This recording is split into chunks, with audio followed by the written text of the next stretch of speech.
Definitely not late. Definitely gay. Let's go, girls. That's clean. Hey, everybody. It's hump day. And this is a nooner. Chris is missing. Where's Chris at?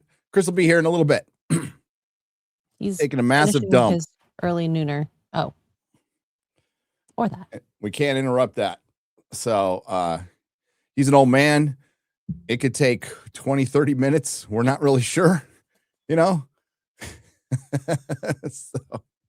so we're just going to need to be patient with old man Chris. That's what I'm saying. That's all I'm saying. Hi, X-Ray girl. How you doing? I'm good. I'm good. My PC is at the doctor, hopefully getting better. I'm working off of my laptop. So luckily enough, not too much has changed. But yeah, it's kind of scary when your PC dies on you. Yeah, mine's due. I just willed it into the world. Good thing you know what I have? I have a Meta PC, X-Ray girl, Hey.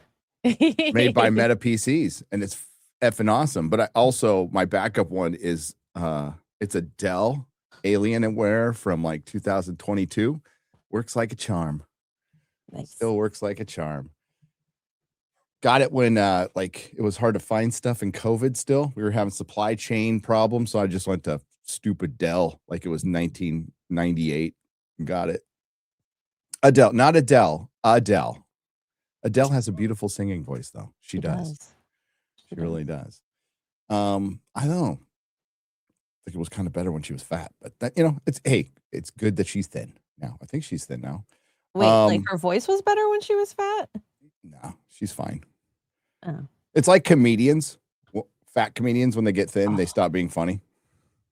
Yeah, because they don't feel relatable anymore. Or Jim Carrey, you just stop being funny, and then a clone, you get cloned, and that clone is funnier. So I don't know. We all get old, chat. She said she got older too. We all get old. I was up till 2 a.m. Recording a video that's not done yet. It's close though. Poor Garrett. I might have to give Garrett a week off after this. Perry, I might need you, buddy. I'm talking to Garrett. He's like, I'm like, it's gonna be brutal for the next 2 weeks. He's all, boss, it's been brutal. It was 8 weeks, and it's been the poor guy having to sift through all that Star Trek. Yeah, maybe I'll edit a video. Ooh. You know, maybe I should stay in practice and do one. I did one last year for Nerdrotic Daily. I did the female Silver Surfer one. That's mostly me. Perry helped too, but yeah, I'm gonna have mercy on Quarter Black Garrett. He'll have his trauma counseling from Ryan Kinnell. They can sing together. They can sing together. Mm-hmm. They can. So today we are going to talk about Star Trek because we got some good news. I mean, it's the best news you can get, right? In a bad situation, it's the best news you can get. X-Ray girl. Mm-hmm. We're also going to discuss Holly. Okay, so the WB Paramount, just the news of the sale was enough, but I'm like, I'm gonna wait to talk about it because it's been a roller coaster with Hollywood's reaction to it. That's changing by the minute. But I just want to tell you all, they seem to be mostly against Netflix, right? They seem to be pretty much mostly against Netflix. Now they're missing Daddy Netflix immediately, which is funny. I think it's hilarious because, well, we'll get into it. But Paramount's still the better option. It still is. That hasn't changed. There's only one little factor that they don't think about because they don't think about stuff. And then there's Night of the Seven Kingdoms casting. There's something funny about this. If you know anything about this character, there's something legitimately fucking funny about it. And we'll get into that as well. But first, I want to talk about our pal, Brandon Herrera, the AK guy on the Unsub podcast. Pretty successful YouTuber.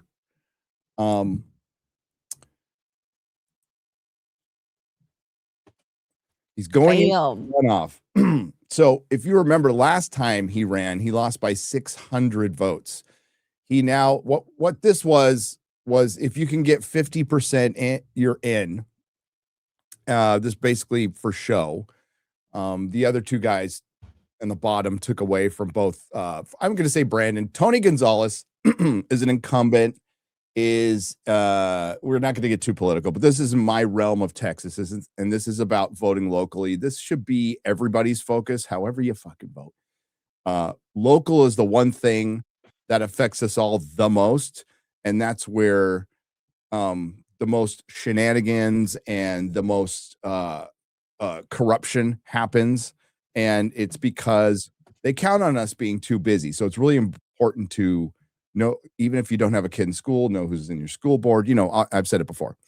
Brandon Herrera is a good dude. He's a friend of mine. So, of course, I'm rooting for him. And he beat Tony Gonzalez. Now, Tony Gonzalez has a little scandal. Just a little scandal, X-Ray Girl. Cheated on his wife, his mistress, set herself on fire. Why? I poor lady. I don't know. So Brandon is they're going into a runoff in May. So if you're in the Texas area, let's go, Brandon Herrera. We love you, buddy. Well done. He's a good dude. By the way, taking a massive pay cut to do this. He does not need to do this. Actually loves his country, and having met him a few times, he's been to our meetups. My wife just went up to his event, his veterans event. He does a lot of work for veterans. Tony tried to paint him as like anti-veteran. Brandon does more stuff for veterans than Tony ever has in his entire fucking life. So very happy for Brandon. You're gonna win in May, buddy. You're gonna win. Mm-hmm. Even if we got to put you on the back and carry you there ourselves. But hell yeah, let's go, Brandon. Really, really happy for him. It was tight last night, but Jeremy was covering it. And then another. Oh wait, I can find the link. It's tough for you because you're. I mean, I can send you links too. I can go to.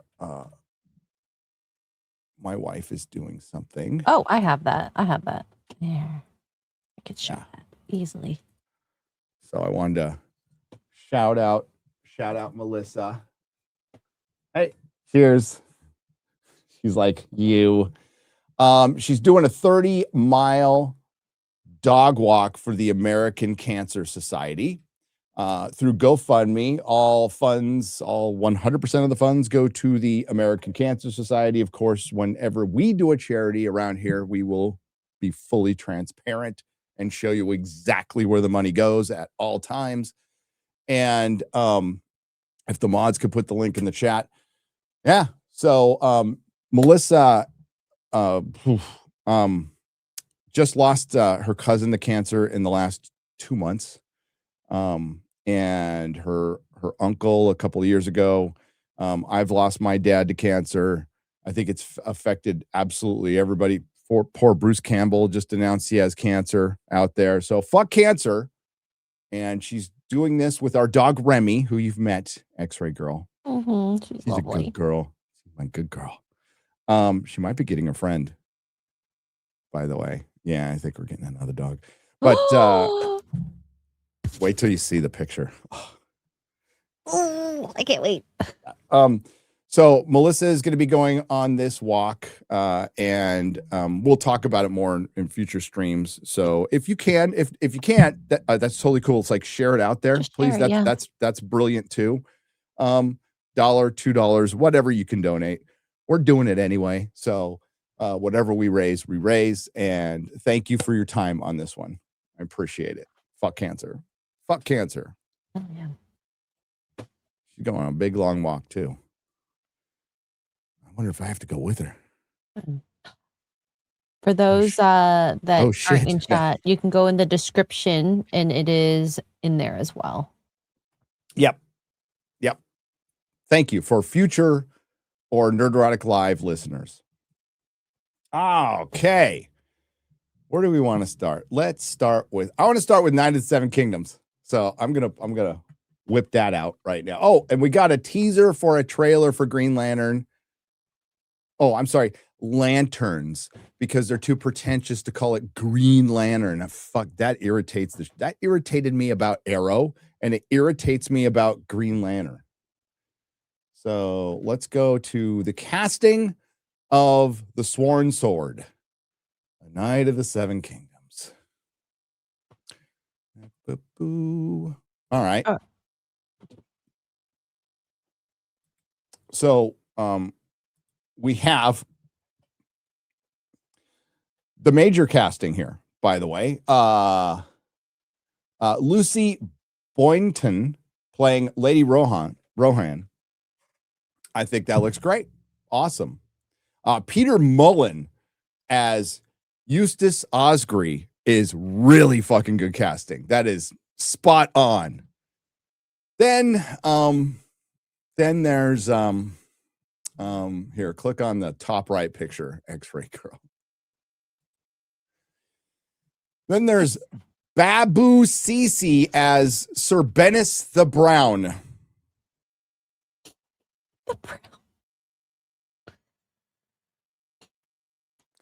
It's Black Knight. Snake. Sorry, a knight who is dirty and stinky in the books. Like he has this smell. No. Yes. No. Yes. No. A knight who is the most unworthy. I don't want to spoil it.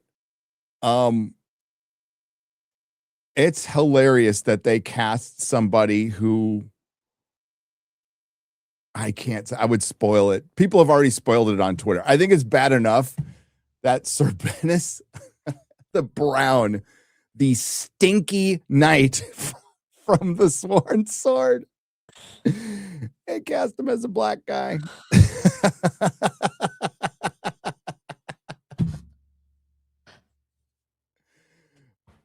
Spoil it? No, people would generally get mad if I spoiled it. I can't. Like, this isn't a Marvel movie. This is I think this is is there an explanation? If he was a sellsword and not a knight, be perfectly acceptable. We're talking about a knight who was knighted in Westeros. Yeah, it's a race swap. I'm not crazy about it. It still kind of works because they made him the stinky piece of shit of the story. But I will not spoil. But once you see it, it's gonna be hilarious. So I mean, there's good news and bad news with it. It's a fucking race swap, though. In Night of the 7 Kingdoms, there's no dancing around that.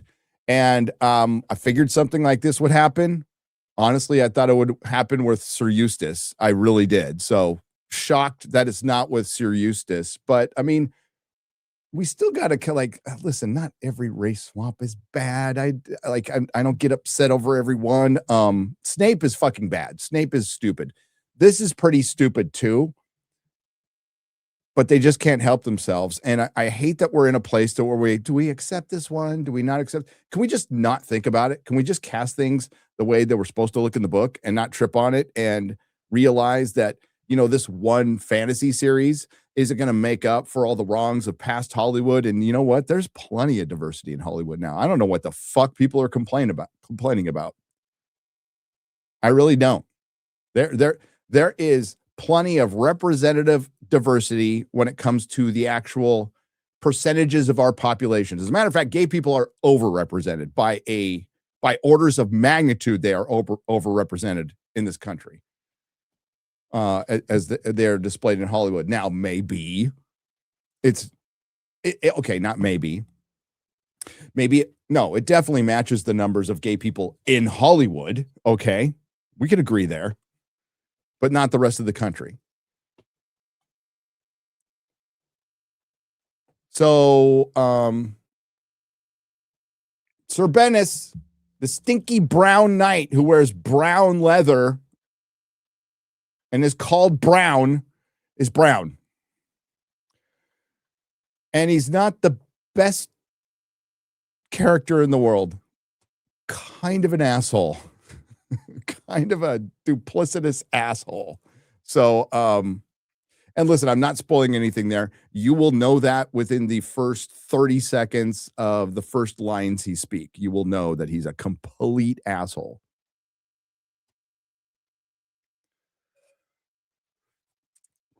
There we go.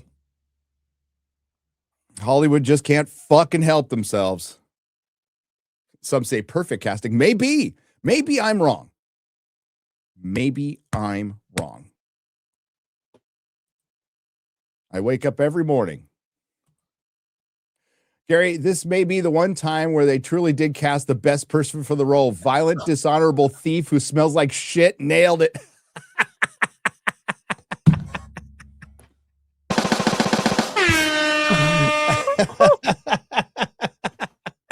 That's what I'm saying. There's good news and there's bad news. But maybe I'm wrong. Ryan, holy shit. I pissed myself when I saw that this morning, Ryan. I went, you got to be fucking kidding me.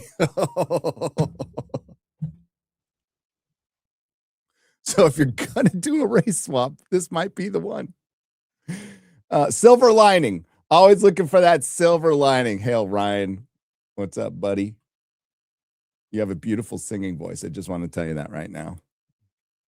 You know what? I put that video up and I didn't think about, you doing the old National Socialist salute while you're singing. Sorry, buddy.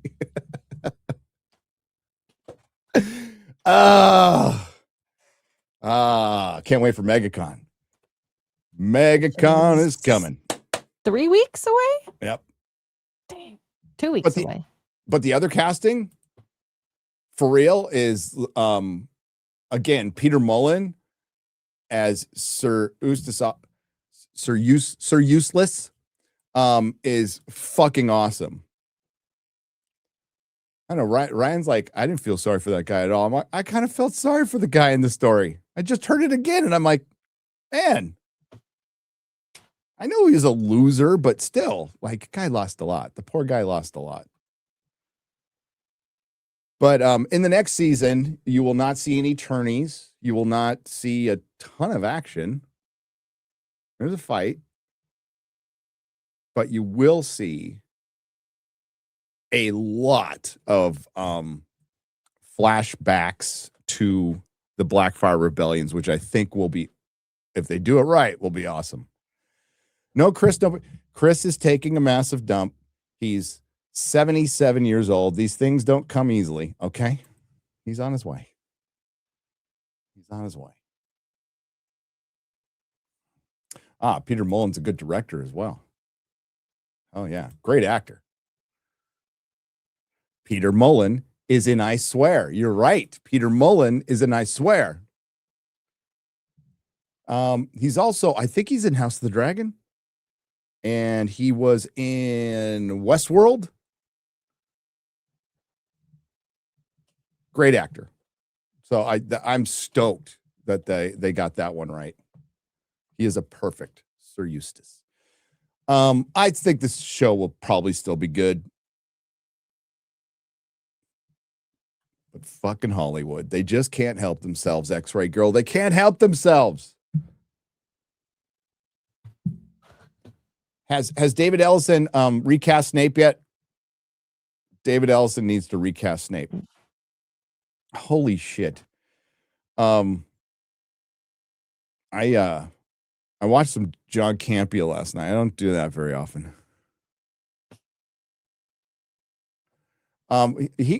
Listen, anytime Tony Gonzalez tries to bring up some bullshit to save his ass, just go, your mistress set herself on fire. That's all you need to do. So watch some Campea, and he's really throwing out the hopium that that Warner Brothers will back out of the deal, that James Gunn's going to quit, which he's not going to do. James Gunn is not gonna, I saw his video and he's like, he will have so many better options. I'm like, better options than running a studio and having almost total creative control over a universe and big fucking checks with lots of zeros behind, like to go work for Kevin Feige for the possibility of taking over the MCU, which I don't think Disney would allow for 1 second. Okay. Sure, buddy. He's 100% sure though, X-Ray Girl, that it's just his opinion. He's 100% sure. Opinions are facts in some people's worlds.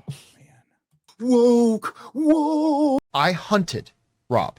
I hunted for Tobey Maguire's dick. Rob is that entire show, by the way.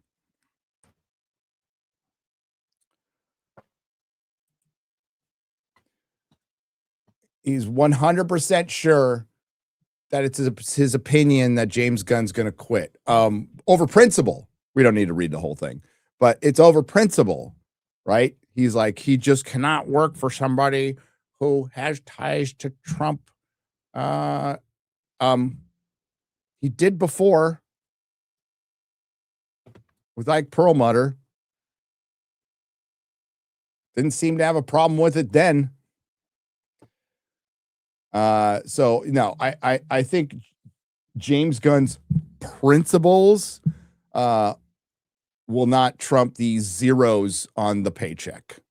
And Ellison, to his total discredit, Mr. Based Ellison, that everybody's trying to tell us is Mr. Based MAGA Studios Ellison, says James Gunn's our guy. James Gunn's our guy.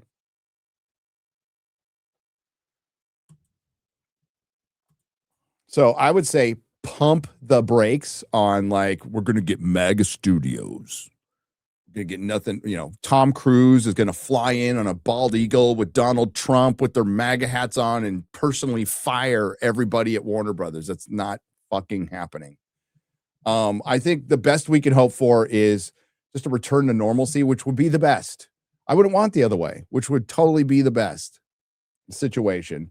But it's like David Ellison hasn't just started working in Hollywood yesterday. He's been working in Hollywood for 20 years. They have actors of all makes, shapes, and sizes, and producers. He's been working along with some of the most woke people you could possibly think of for 20 years. It's not going to all of a sudden change because a bunch of fucking moron adult pretenders just figured out he had this association, which is actually his dad's association more than his, to Trump. But I love the meltdown. I fucking love it. But I think, they don't deserve your benefit of the doubt at all. But if you want to take a wait and see, it is funny. And I am laughing a lot at the media's reaction to it, which is unfucking believably unhinged. They are already starting to frame the narrative. And as mentioned it yesterday, he was spot on. They're going to use this as the excuse of the fall of Hollywood. Everything was fine until, like, you know what? It really went downhill when David Ellison bought Warner Brothers, the friend of Trump. And they're going to use it. It's going to be their tiki torches. What was it? North Carolina or South Carolina? I can't remember. It's going to be their January 6th. It's going to be the thing that they mentioned over and over again, just completely forgetting all the other shit that happened before that.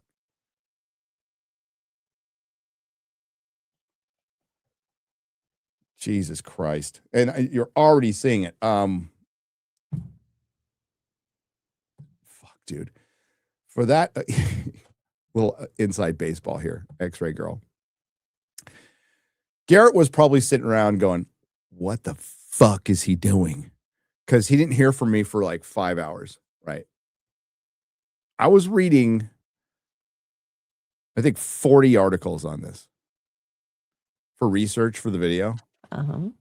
And I had this big long thing lined up, and I pulled it Indiana Jones, and I just pulled out my gun and fucking shot it. And it's one sentence. So all that research was for one sentence.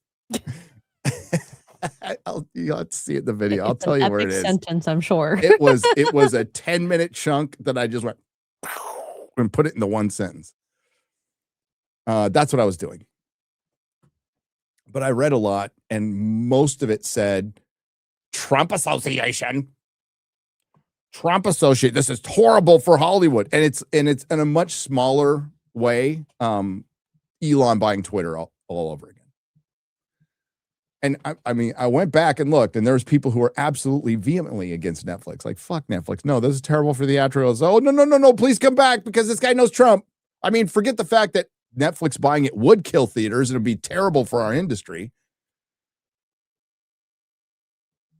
And whatever Netflix said, they were full of shit. Their 45-day windows, they would have backed out on that within a fucking year. And by the way, they would have backed out on that immediately because the movie would have had to be performing well to stay in the 45-day window. Remember what Ted Sarandos used as an example for an underperforming movie, X-Ray Girl? It was Superman's James Gunn. Right, Chris? Yeah. Hi. How's How it you doing, going? pal? We missed Oh. you. We're live, right? We're Yeah. live, and you're coming through your camera, your mic. Oh, fuck. I can fix that easily right now. I'm glad you noticed. I notice these things once in a while. This is better. That's better. Thanks, man. Dulcet tones of Chris Gore. More Yeah. bassy. Yeah. I just Shit. told everybody you took a massive dump. Now you're done, and everything's cool. Well, first, I feel lighter, right?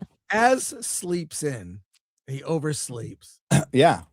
Me, I just had a. I'll tell you after. Okay. Sorry, I pal. feel stupid. No, it's all good. I'm having one of those weeks. What can you say? Oh, It happens to the best of us. So, yeah. Cheers. Drink your coffee. Yeah. Chris is back. Rick is back. Hell yeah. I'm doing a weekly fast on Wednesdays. I love it. Black coffee is my drink. You like It your gets coffee like you easier, like your too. men. Here you go. Hey, that clip you played from the Boondocks guy, You want to hear it That- again? dude, that culminates everything. I'm sorry. I was listening to Real BBC while I was walking, and you're like, Chris, if you're out there, send me these clips. And I'm like, I was 5 minutes behind. I'm so sorry. That's okay. Ah. It's I okay. pause it, and then so I was a little All behind, good. but I got you those clips. You should use those. Yeah. Well, I have to. There's a bunch of clips I have to add to my video today. Uh-huh. A bunch, and they keep happening. Like Yeah. Jamie Lee Curtis said something last night that was just unfucking believable. I mean, it sounds sane, but you need to think about it for a moment. You need to think. Yeah. Yeah. We're gonna save that for my video though. I'm We're so saving that for Oh, my video. okay. I'm so disappointed with people in Hollywood. I'm used to them being dumb, right? I'm used to sort of dumb things coming out of their mouths, but this is just beyond the pale. Well, it is. I mean, So it's a weird thing in that Boondocks clip that you said it's 20 years old. it's 20 years old, and you know who found it for me? Nerdrotic Jr. Oh, Doing really? his- Yeah. I thought it was Well, Ryan. he's doing now. was- Nerdrotic Jr. is doing a little work for me. A little research. And it just sounds so sane against Yep. this It's world a- today. This is a very, even-handed view. I think it's very smart. He's probably going to be criticized for saying this. Having said that, Who knows? Maybe he goes back on saying it 20 years later because that's what happens, but it doesn't take away from the truth he was speaking right then and there. And Mhm. this is what's happened to lead into this is he talks about there's like some moral currency that Black America has, which Mhm. they do. I mean, absolutely do. And it is getting used up. But the problem with that moral currency is it prevented real conversations. And of course, there needs to be a time, right? There needs to be a time from the 60s to now to fucking heal, right? Like that had to happen because bad shit happened in the past. So we're not going to deny that. But it's been a long time. And nobody's getting lynched. The KKK is like non-existent. Neo-Nazis are non-existent. And you know what? They did exist in my lifetime. I remember them. I remember Tom Metzger in Fallbrook doing his white Aryan resistance, right? But it was always minuscule. But now it's like nothing. And honestly, the only ones are like probably in prison at this point. But it's minuscule. It's nowhere near the threat that communism and the commies are, period. They're nowhere near, and they are way more violent too. I digress, but there needs to be a time to heal and stuff. But what we eventually need to talk. There's a great Doctor Who scene where no matter what side is fighting, there's a point where you just need to sit down and talk. And these conversations are prevented because if you approach any subject that makes the other side uncomfortable, they just go racist to shut it down. Yeah, right? it's like what it is I know you're a gaming expert, Gary. Of course. But there are certain words and certain things that can happen that shut down real conversation. In gaming, they have a smart bomb.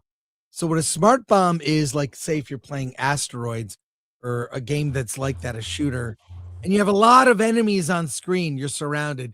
You press this smart bomb, it blows up all the enemies on screen, and you're saved. And that's what threats of racism are. That's what happens when a woman cries when you're in like a serious discussion, you want to have serious conversation, and a woman starts crying, you know she's just trying to shut you down. So because it's immediately about her. Yeah. And So, in this conversation, it's not to say that one side is infallible and one isn't, because they aren't. right. Like there's responsibility on both sides, and you have to come to some kind of agreement at some point in time, or it never gets fixed, period. Right. And there's more factors than my burnout brain can handle, and I don't have an answer for any of this, but it's just, there's a point where we have to have these conversations. We could have had this conversation during the John Davidson thing, and they took the opportunity to, a lot of people took the opportunity to play victim on that one and to score some victim currency. That's it. And That's so all.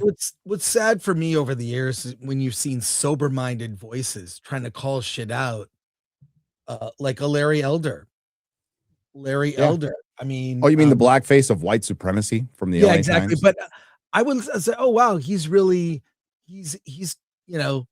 speaking some tough truths, and people like him, they've always tried to shut down voices like that.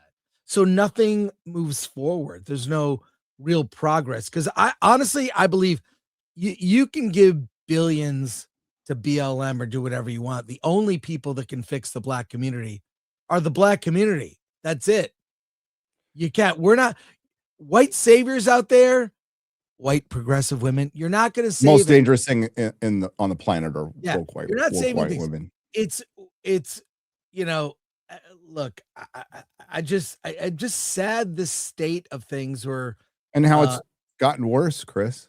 it's gotten worse. Gotten worse since Obama, and it just has. Yeah, Just has. it has. So here we go. I really want you guys to understand. You can't hear it, can you? It's No, low audio. I can. But it's good. It's because I bet you can fix it. Yeah. Hang on. It's because I don't have my speakers coming out of the right thing. After all that, I bet you can even fix that. I can fix it. Yeah, right now. Yeah, that clip when you played it, I didn't see it. I was walking. It blew my mind. It was so forward thinking. It was so smart, and just a true assessment of things. But yeah, let's hear it. I really want you guys to understand that time is running out. And a lot of black people say that, but for real. Part of why the civil rights movement has been so successful, and part of why those who have come after in terms of our leadership have been able to maintain a presence, is that black people have always had a certain amount of moral currency that we have been using. And let me be the first to tell you, that's used up. White America has been watching us act like fools for a long enough time where any sympathy they may have had to our plight is completely gone. You're approaching a country Forget hating black people and not hating black people. They just don't care. You can be talking about affirmative action. They can be like, I don't care. It literally is of no importance to me. I don't care about slavery. I don't care about segregation. I don't care about you. I don't care how many of you all go to jail. I don't care at all because I'm broke. You can't be the proud, noble fighter when every single time someone sees a person that looks like you on television, they're acting like a damn fool. How would they know? How would they know you're not a damn fool? They're gonna talk to you? Yeah, right. It's there's a moment there when he says, "Hey," I thought he was gonna say the Yeah, he almost did. You did. Okay, so I'm not wrong. No, I was like, oh, he almost went there, but and it's been talked about a lot. But yeah, Hollywood. We say Hollywood, but also the BAFTAs, so Entertainment Center of the UK, didn't make themselves look very good over the last week. Didn't win them any friends at all. oh no. And there's a great article in Spiked magazine right now. That I'm paraphrasing. It's like, I am a black woman. Leave John Davidson alone. Yeah. Well, it is suspicious that they cut some of the his dude, comments and not others. So What the hell is with that? Disbrew explained that it has something to do with the rules at the BBC about equal time, I believe. Correct me if I'm wrong, chat and Disbrew. So if any political statement comes out, there has to be one from the other side. I'm guessing. I mean, we have an equal time here thing in the FCC that they don't enforce at all, Yeah. And and they did bleep out some stuff, but not everything. And they also did warn people. I don't know about everybody, but the show did warn people before the show about John Davidson. So they did. Yeah. So that. What's up? Sorry. Okay. I have somebody coming in here. I was gonna say, I wonder if, because the 2-hour delay, if they were using, like speech to text to search these words before editing them out, because you Who can knows? barely They had hear. 2 hours. Yeah. I mean, people have gone back and forth. The BAFTA fucked this up. They completely Yes. did. Yeah. But I don't think it makes any difference, honestly. No. I mean, the video is different, but like people would have heard about it and there still would have been a reaction. And I don't know what their thinking was, but whatever. It was an involuntary tick, but it was a virtue signal gone wrong too. They decided to parade him out because they don't care about John Davidson. They don't give a shit. They just want to make themselves look better, and it backfired in their face. And Alan Cumming came out last night or yesterday and just gave the most fucking talking out of both sides of his mouth apology I've ever heard. So weak. Yeah. But Chris, we have Yeah. some news. We have some Star Trek news. Star Trek. There is Star Trek news. There is Star Trek news. There is Star Trek news. Let me find it. Yes. For the first time in over a decade, no Star Trek TV is in production or greenlit. So they're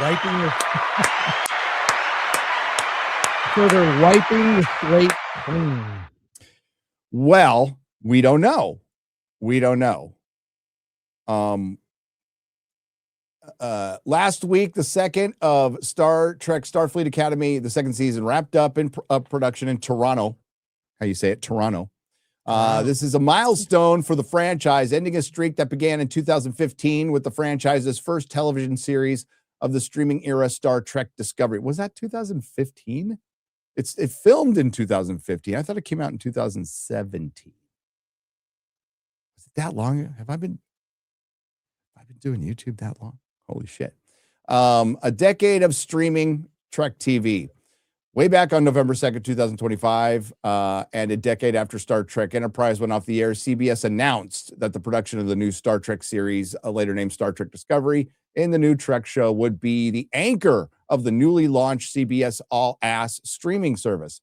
The season was announced shortly after the first debut in October. It debuted in October 2017, though the show had been internally given a soft green light as evidence by the season 1 cliffhanger. Thus began a new streaming era of Star Trek under executive producer Alex Kurtzman.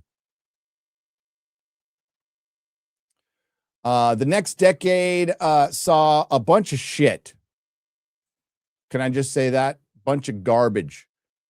They've got a bunch of shows, and Les Moonves, who is the one who originally greenlit this for CBS All Ass, was Me Too'd out of there. He famously hated Star Trek.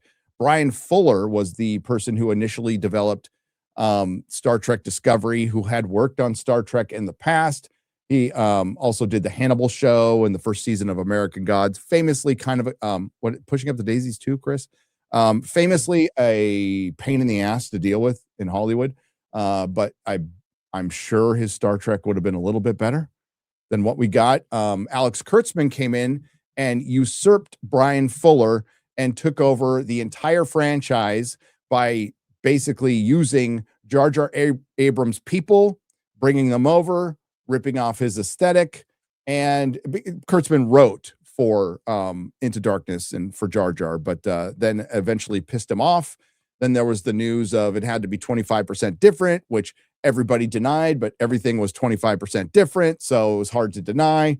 And the rest is herstory or Kurtztory. And Paramount, CBS, all let this go on for 10 years. And is anybody in the world shocked they are billions of dollars in debt? At all. No. At all. Here, I'll take the articles, X-Ray Girl. It's okay. I got this. Hang on, let me share it. My audio just went out. Yeah. I can't hear you guys.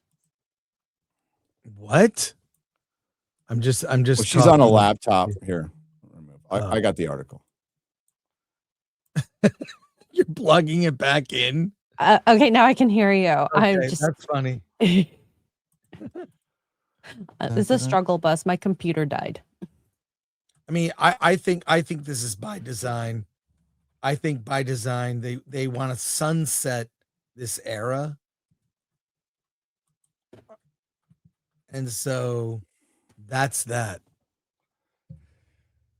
So here we go. We have the list. Oh, look at how much we fucking put out, dude.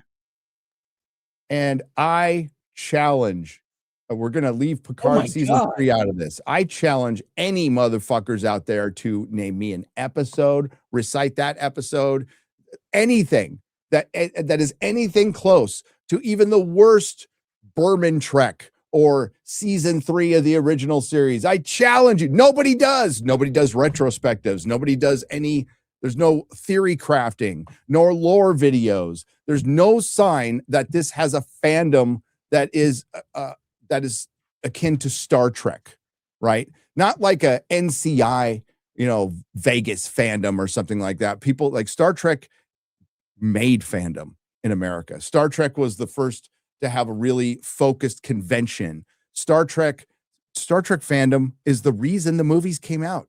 The popularity of Star Trek grew after it was canceled, Chris. Its ratings and reruns were fucking unbelievable. So they had to make a movie, and they were thinking about bringing back the series, and it was because of the fandom. It was because of conventions. It was fan films. People were writing weird fan fiction. A lot of that came from Star Trek too, sorry. And there's none of that around Kurtzman Trek. It was just content to put on streaming service, and it never made them a penny ever in 10 years. So if anybody starts to fucking feel sorry for Hollywood, they're morons. This is what brings on AI. It's stupidity like this. Sorry, go on, Chris. Didn't you say there was a recent Red Letter Media video where Mike Stoklasa says, I've heard through a source that maybe he had someone within Paramount or at Star Trek that said that the episodes are getting tens of thousands of views, not even hundreds of thousands. It's like, yes, he did say that, and I did hear from a source the short treks were getting 10,000 views. Like nobody okay. wants. Nobody watching that, but I mean, like a typical episode of Star Trek Discovery or Strange New Worlds got how many views? Not a million. No, Not even close. not even close. Couple 100,000. They maybe? don't report numbers on streaming, Chris, as you know, because Yeah. they're astronomically low. And if you just equate it to a video on YouTube, right, which is free,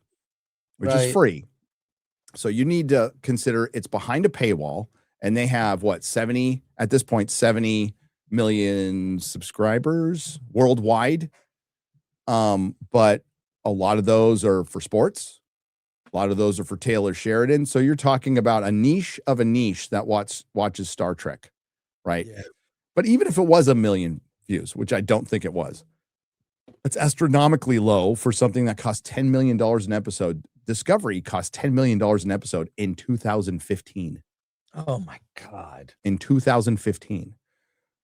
So it's always been really expensive. The only one they went really cheap on, or they go cheaper on the later seasons, but Picard season 3 was pretty much the cheapest series they made. And it was the best. But I'll say this, knowing studio accounting, a lot of that is bloat. Like Yes. paying money to themselves to rent studio space, or throwing money to their friends, like Leslie Headland hiring her wife for a major role in her series. It's like there's so much of that. There's so much of that happens in entertainment. It's very sad. It is very sad. And it's not going to recover from this. It's just not. It's lost generations. It has no respect as a franchise. If you're younger, the only thing you're going to know is this gobbledygook, and you're not going to watch it.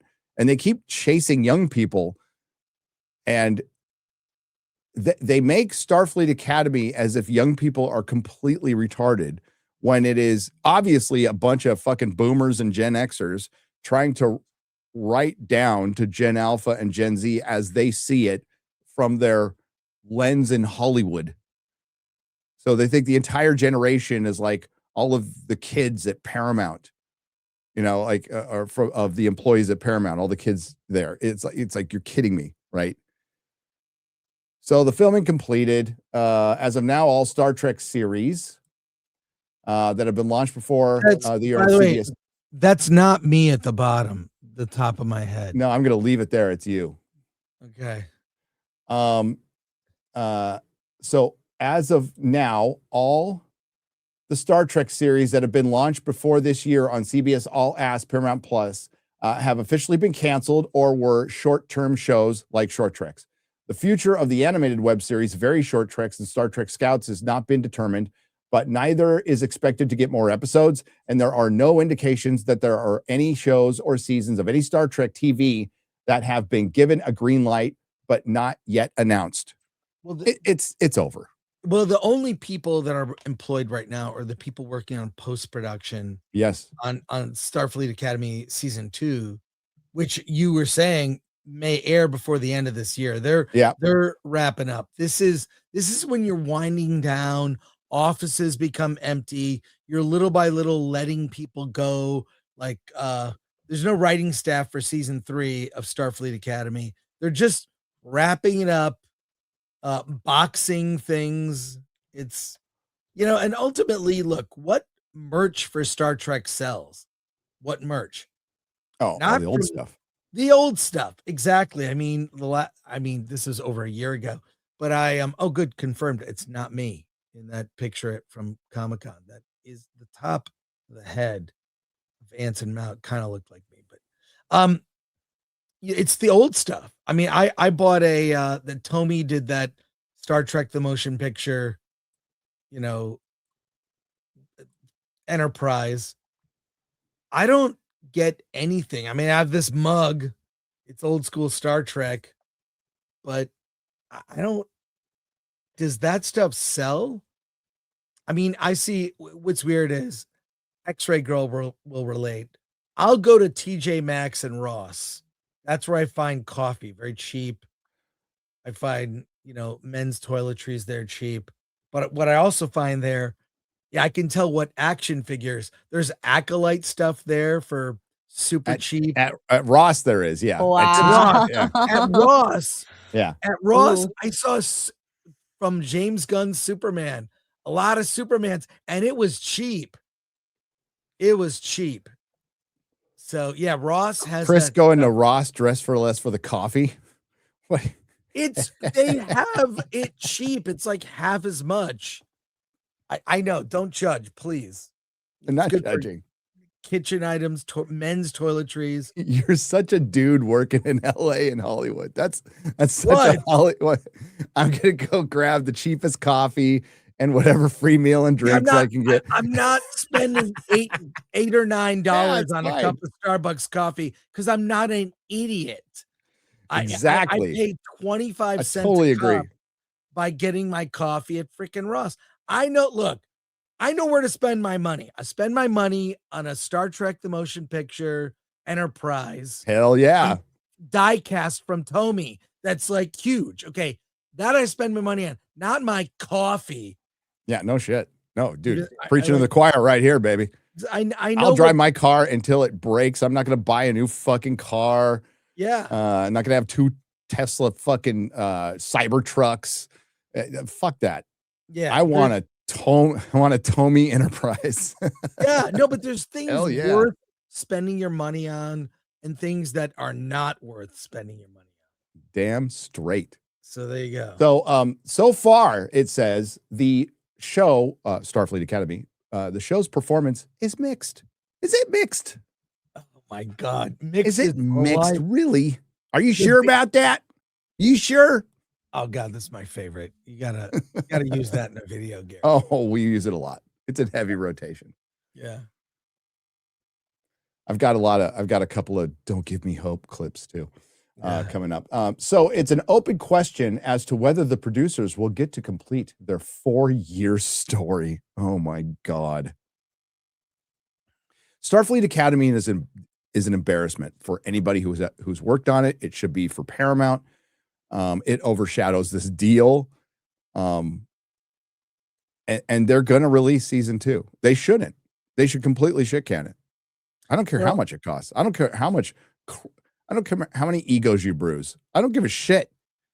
If you want Star Trek to survive as a brand, you need to shit can this show right now. And they won't. So it's a matter of willingness. It's not can't. Don't give me that can't shit.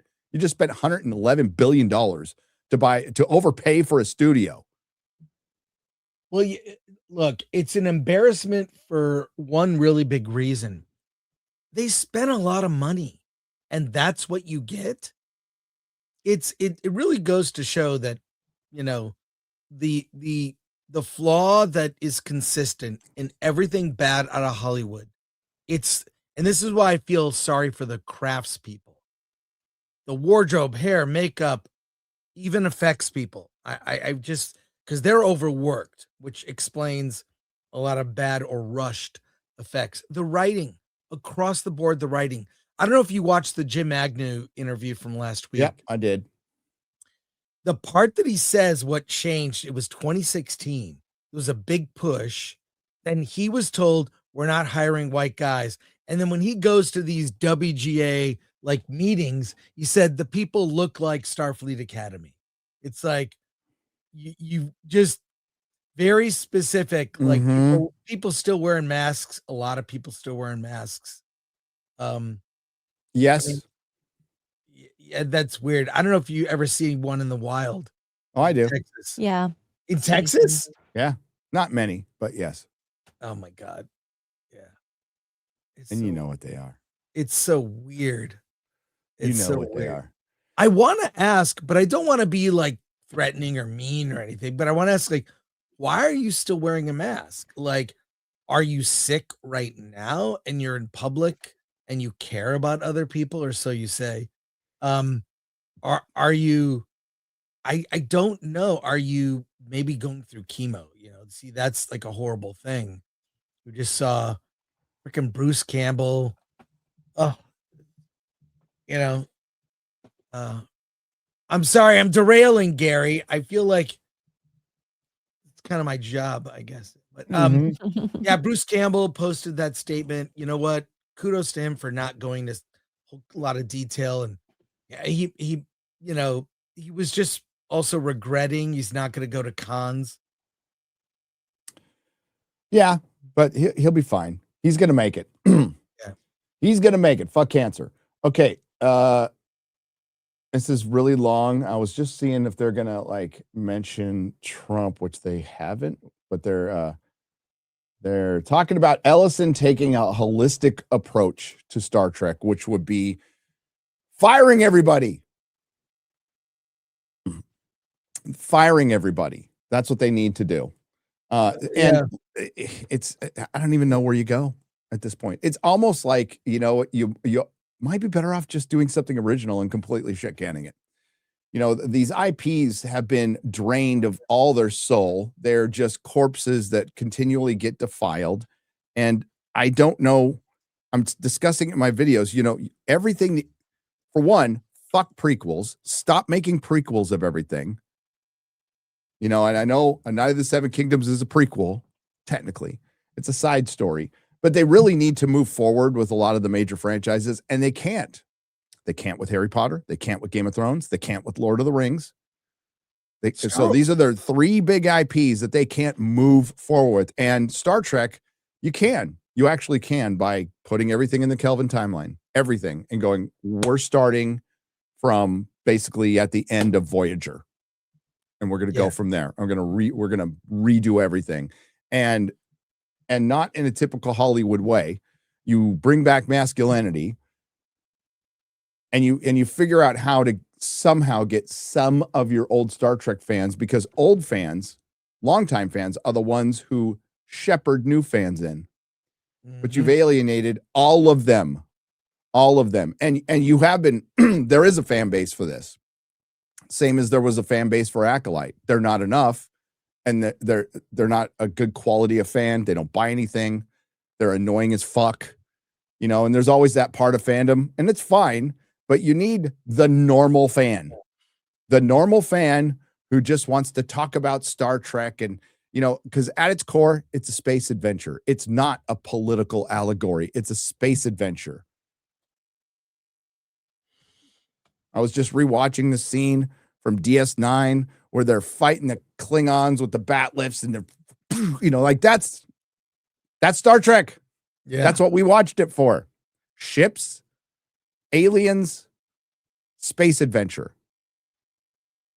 And then you'd get an episode here and there of political allegory. But and listen, it got to the point where all the aliens were just some form of makeup on the nose and forehead. Right. Because they got lazy. They got lazy with the designs. Yeah. It's nerd shit. Yeah. It's not a platform for Alex Kurtzman's politics. And all of, you know, I said it in my last video, he's not even smart enough to write effective propaganda. Gobbledygook. Yeah. So fuck that guy. But I think he's pocketed almost $100 million making this shit. Are you kidding? Personally, yeah. $100 million. He doesn't need to work again. No, and he won't. He'll go back to making like Hawaii Five-0 shit for broadcast, which is dying anyway. But no, I wouldn't let him in anywhere near anything genre till the end of time. I would have let him near a pencil, much less a keyboard. Let's take a look at the teaser for, you love these, Chris. It's a teaser for a trailer. It's a teaser for a trailer that's coming out. Hang on. It's really captivating, Chris.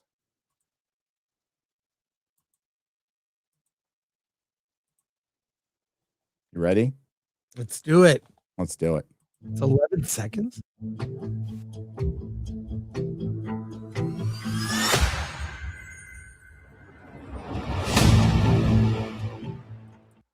Lanterns. That's it. Teaser tomorrow. That was the teaser for the teaser. Which isn't even a trailer. It's a teaser. So this is a teaser for a teaser. then we'll eventually get a trailer.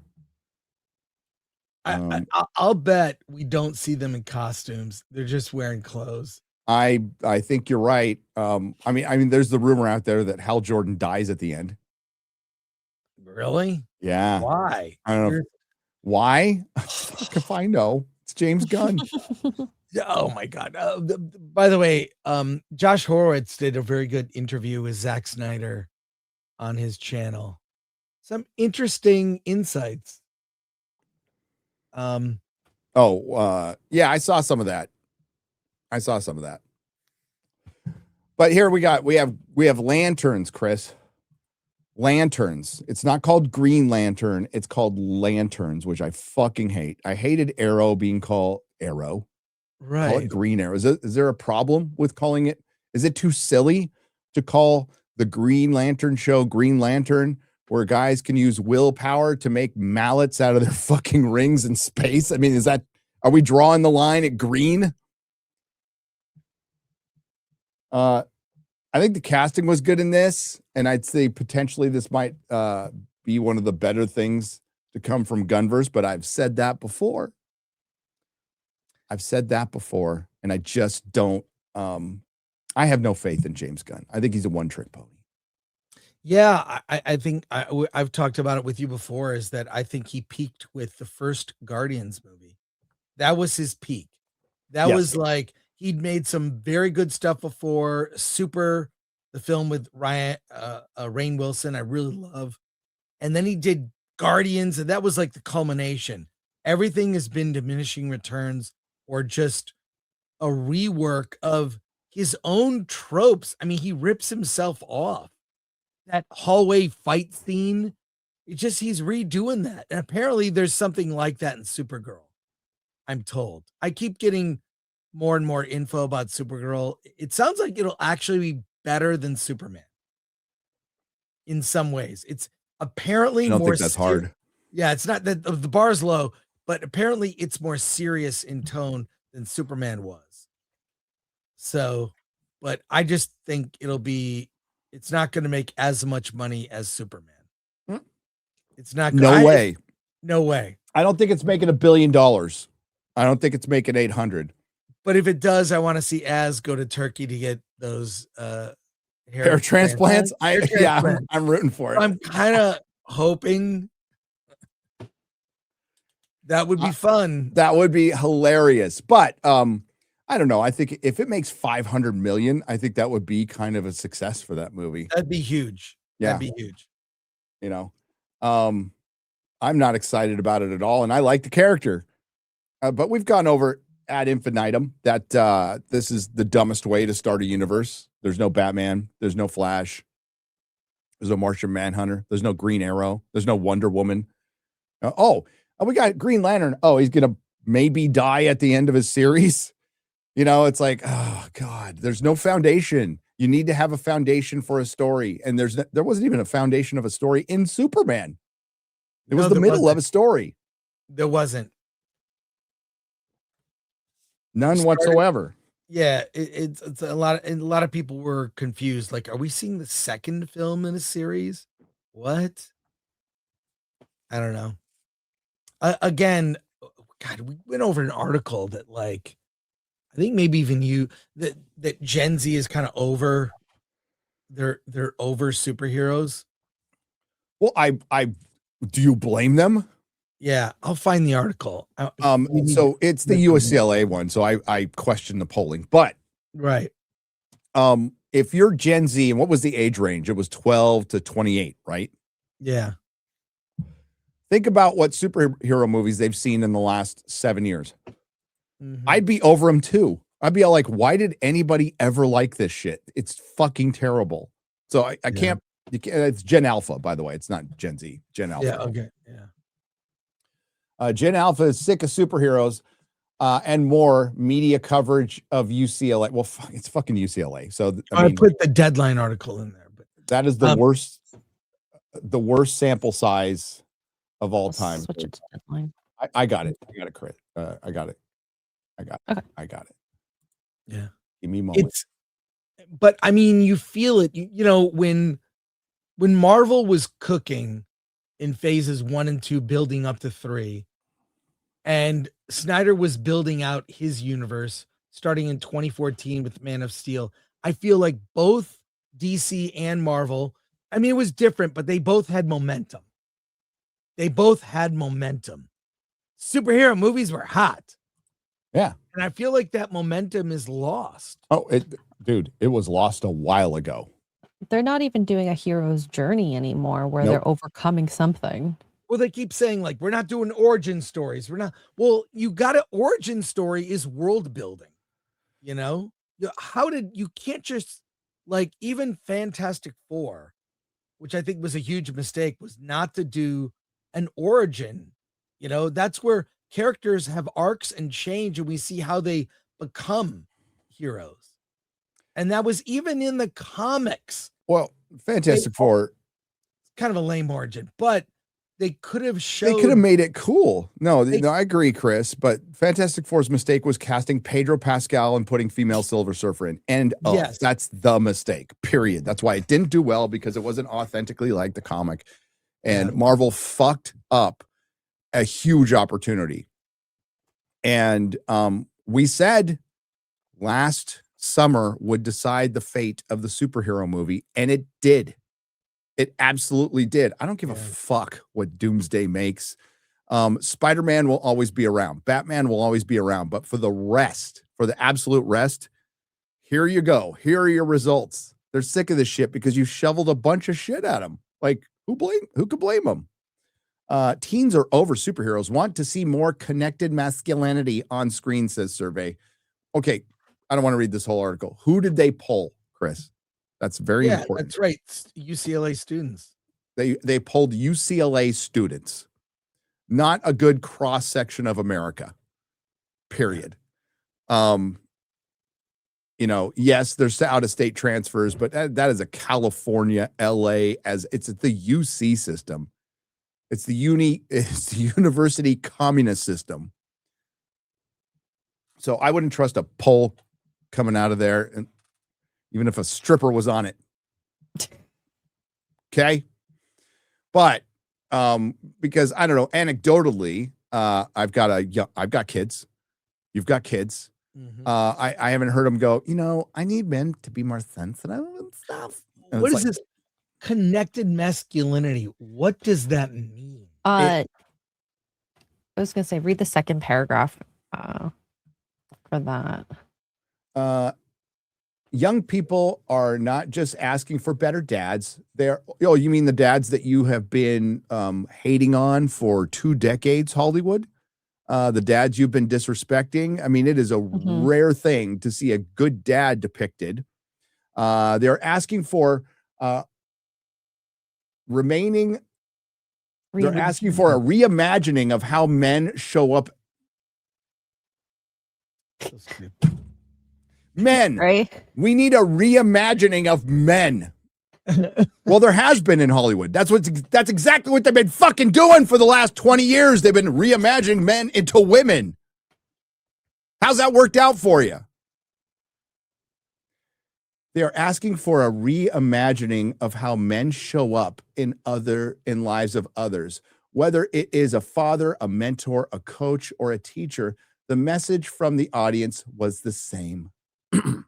Well, they have. That is fucking horse shit. They've destroyed masculinity. Yes. And they've destroyed men in movies. Men can't be men. Not in Hollywood movies. No. And Chris, there was a huge article that you showed me. Somehow we can make it into a video, but it's big, about how the lack of masculinity in Hollywood is absolutely what's hurt it.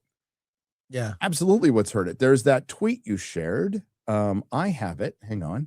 I'll just read it. I'm not going to show it. Oh, okay. I have it. I think I know the one you're talking You know the one I'm talking about. Hang on. Yeah. It's way the fuck up, man. Oh my God, do we have a lot of articles? How many tabs do you have open there now? Gary? I don't use tabs. I use Discord. So I have a lot of categories in Discord. It's like Ryan's tabs. Yeah.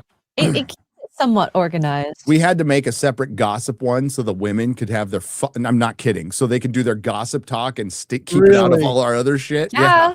We had to talk about, Tom Holland and Zendaya getting married Yeah. And it's like, somewhere. please make a separate category so I don't ever have to see that. They Garrett's all got married. second. Why did they get married? What? Yeah, why Well, they're engaged. So isn't that the next step? So they can have babies. You just want to have a party. So this is from, I forgot the person's name, but we will give them credit because I cut it out for some reason because I screen capped it from your stream. But it's a Good. lady, I think it's Sylvie or something. Why I quit watching movies and series. White guys are always the bad guys. Black guys are always the heroes. Women suddenly turn into Rambo. Dads are always the idiots. Moms run the show. Kids are being sexualized. Traditional values are mocked every time. Men are made to look weak and pathetic. Troons are shoehorned into every plot. And the gay character magically knows everything. Hollywood's just a propaganda machine now. Do yourself a favor and turn off the TV. It's hard to argue with that. That thing, which kind of blew up, that tweet, Yeah. which was just observational. Yep. That's it. Just observation. That's it. It's weird when you even see something in Hollywood that goes against that. Then you're like, oh, wow, I didn't expect that, because what I expect, like this movie I saw last week, or a couple weeks ago, called Psycho Killer, where I knew what was going to happen based on the fact that there was a black woman who was the lead. Well, she's always right. She's one step ahead of the FBI, and she was just a CHP officer. And it made the movie boring. It was boring. And everything turned out exactly how I thought, because that's the way it can only turn out. Oh, there's a longer teaser? No, this is old though. Yeah, I think there's an older one from they always go to like Brazil or something. There's a big DC fandom and Oh no, I don't know if have I seen this one? I don't know if somebody in the chat was telling me to watch this. well, Is it older? You want to watch it again? Let's watch it to be Let's do sure. it. Let's watch it to be sure. Why not? I'm getting old. Drugs are bad. Okay, they're not good for your mind. But real quick, let's finish up that and we'll take a look at that. So thanks, chat. Always looking out for us. I appreciate it. That's great. I think this poll is horseshit. I do believe that they are done with superheroes, though. I think you can go across all sections of the political spectrum and the actual spectrum itself. And considering that in the last 7 years, how many, let's just say, decent superhero movies have there been? 3? Oh man. Out of 50? Is it 50? It's like 40. It's like maybe it's 30 something. It's a lot. 3. And it's arguable. Mahler will say 1. And it's hard to argue with him. So Deadpool Wolverine was fun because of the characters. If you think about the plot for 1 second, it falls apart. Spider-Man No Way Home, really fun. Great seeing Toby back and Andrew Garfield, but not gonna lie, that first third and how they treated Doctor Strange was shit. And then there's Guardians of the Galaxy Volume 3, which is the weakest Guardians of the Galaxy movie by far, like by a long shot. The Batman, horrible shit third act, like just fucking trash. Like the beginning, could have done without the white privilege fucking bullshit in there too. That was so annoying. And the best thing DC has put out since Joker is the Penguin series. Yeah. It's not even questionable. Marvel, best thing they put out since 2019 is probably No Way Home, and they didn't put it out. Sony did. Yeah, I think you're right, Gary. Like there's characters, Spider-Man and Batman. That's superheroes. Yep. They're like James Bond 007. They're like, I don't think there can be a James Bond connected universe of No. 007 content that's stupid.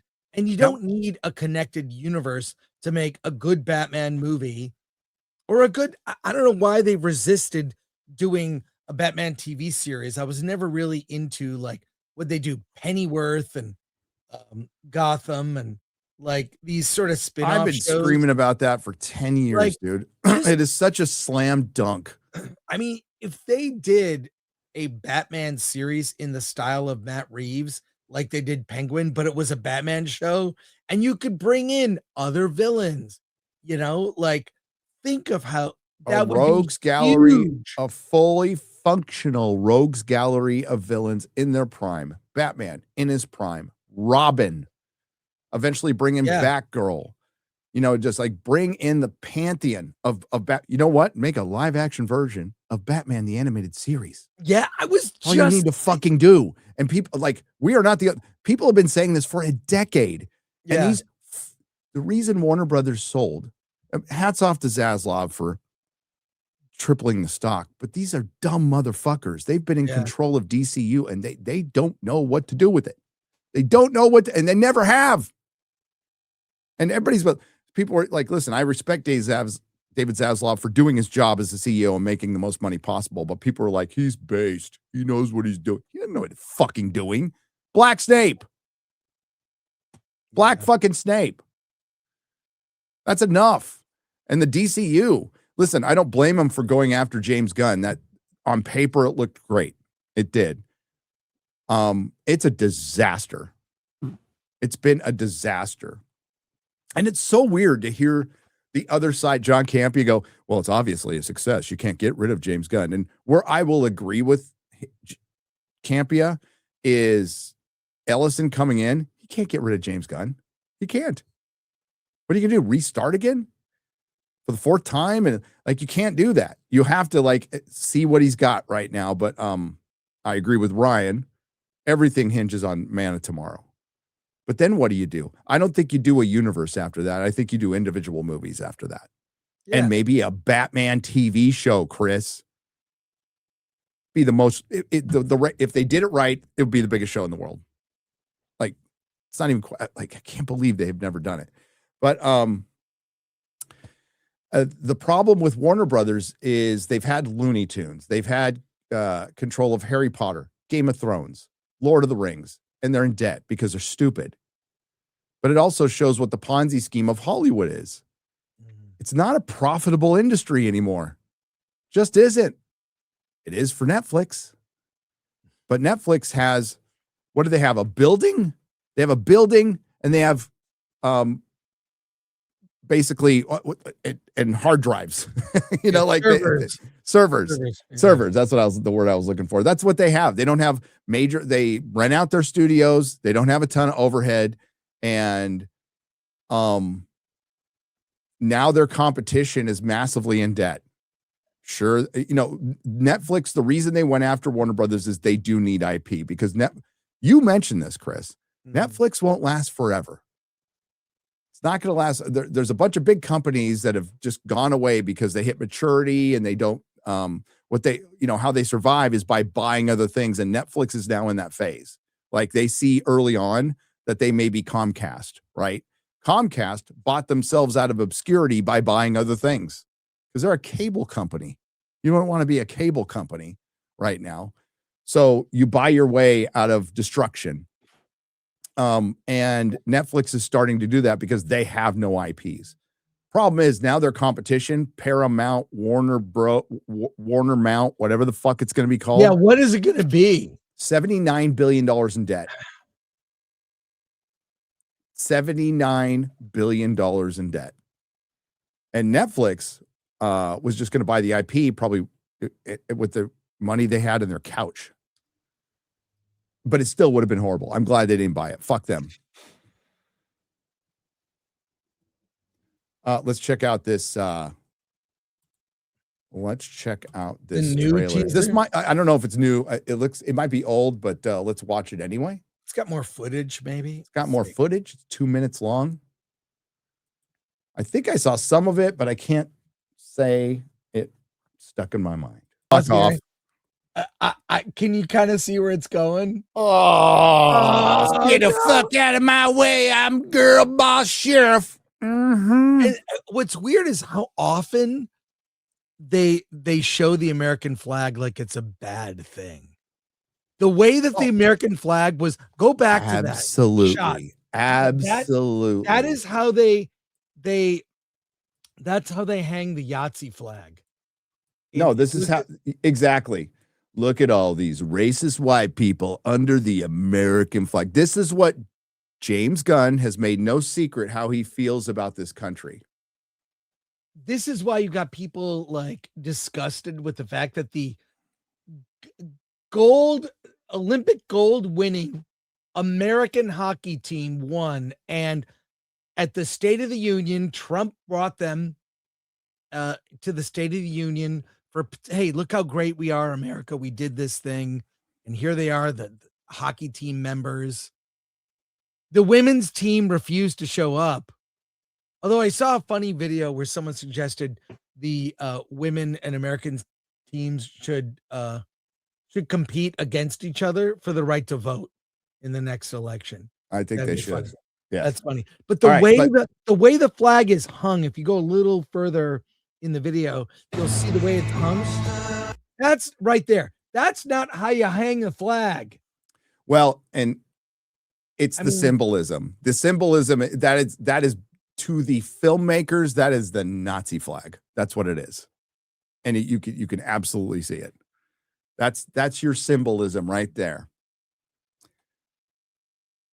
And this is how they subtly put that in. And they go, it's not propaganda. Well, maybe it's not conscious propaganda, but this is how they feel. You've drank the Kool-Aid. This is your side of the aisle. I've always said James Gunn is not the kind of guy who puts the American flag in his front yard during the 4th of July because he thinks it's a flag of oppression. That's James Gunn. That's the guy in charge of Superman. So that's not much better than having Ta-Nehisi Coates write Superman or Captain America, right? Which they do on purpose, which they have done, and they were terrible, by the way. You have people that hate this country write symbols of it so they can recapture it and reimagine it. And then Hal, is coming off like a fucking dick. Yeah. So again, it's a trailer, and I like the casting a lot. Like both of these actors a lot. I think they're really good. And then by the way, you know what this is? This is based on True Detective season 1. Which I really like. Green Lantern show, Chris. True Detective season 1 is arguably the best season 1 of television ever. I bought it. I bought the season so I could just watch it over and over. It needs to be in 4K. Good. It is so fucking good. Matthew McConaughey's greatest performance. Yes. God, he's good. And Woody Harrelson's. They're both phenomenal. Dude, and it's all directed by one guy, right? Who was kind of both the writer and the director are crazy. It's Cary Fukunaga or something. He's from Oakland. Yeah. He did No Time to Die, but like his directing in True Detective season 1 is phenomenal. It's so good.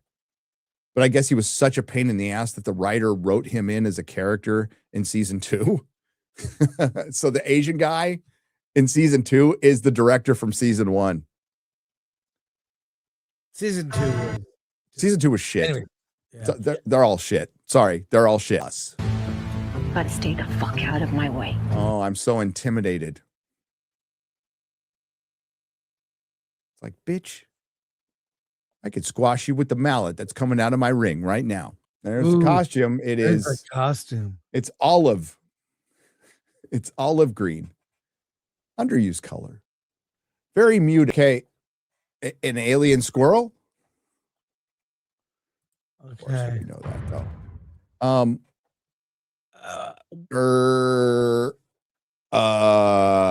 Hey, you know what? Your time is up. Your time is up, old man. It's gonna be another one of the like. I think Chris is right. I don't think we get a costume until maybe the end. Yeah. It looks like Heroes when Heroes got awful, says Nerd Cookies. Yeah, It really does. true. It really does. Yeah. Hey, plans start at $10.99 a month. If you want ads. With ads, damn. Yeah. What's the one without ads? It's 20, right? Oh, I want it to be good. I do. I want everything to be good. I want everything to be good. I It like looks Green terrible. Lantern. It looks terrible. It looks like fucking it looks like the nihilism that we have been seeing with superheroes forever. I'm not seeing a hero's journey in there. It doesn't scream uplifting No. or inspiring Nope. or heroic. It's dark. It's Dystopian. another guy coming in going, I'm going to do superhero thing and make it like other thing. Leslie Headland, what did she say? Oh my God, what did she compare Acolyte to? I can't remember. It was going to be Star Wars meets. It's the dumbest fucking here, I'll find it.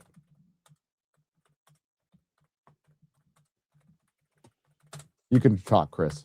Yeah.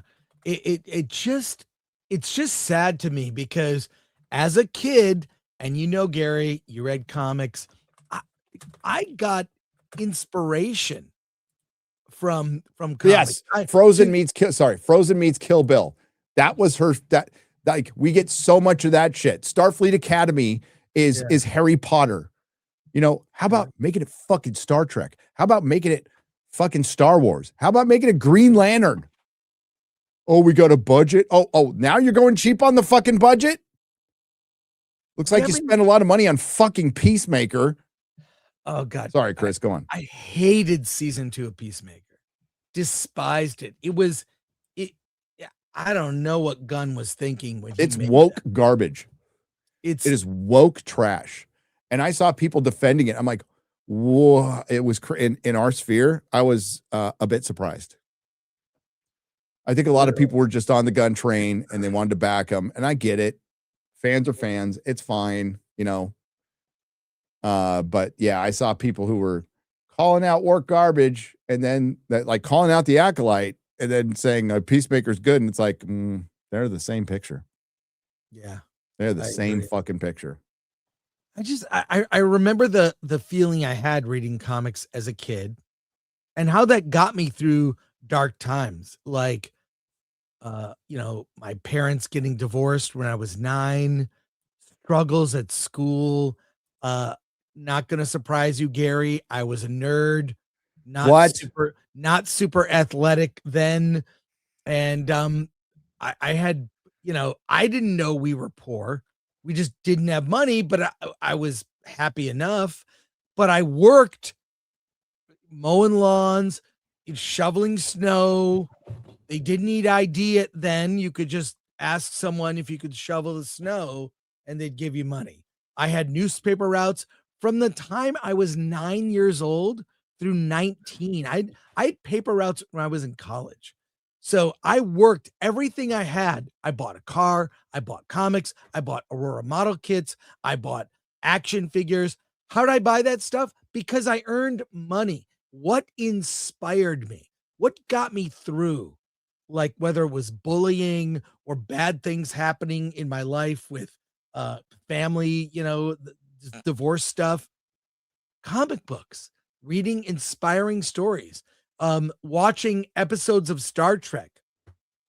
And it's weird. My memory of father, the concept of a father, were all these good dads in entertainment. In a way, Captain Kirk was my TV dad. Tom Bosley, 8 is Enough, my TV dad. That was an era, if you remember back then, Gary, there were Happy Days. Positive, Happy Days. Positive. Yeah, that was Happy Days. What am I saying? 8 is Enough was the other guy. Yeah. Anyways, but there were positive male role models and I looked to them and saw them. That got me through things. Comic book stories got me through things. We're in on Archie Bunker, got me through things. Well, yes, He did. you know, he was an a-hole, and still lovable one, and he had a soft heart. But I'm just saying that, yeah, Dick Van Patten, thank you. Prime, I missed your name. But like, yeah, it those things, that fiction at the time got me through what could have been a rough childhood. You know, Yeah. I was lucky also to have involved grandparents and whatnot. But those comics, those stories, I remember reading for the first time the first the Coming of Galactus. It was a reprint in a giant size Fantastic Four. That's how I first read it. But that was more epic than any movie I'd ever seen. You know, I mean, just like these stories inspired and gave me hope. There is nothing I see in modern entertainment that is like the kind of thing that can inspire or get someone through some rough times.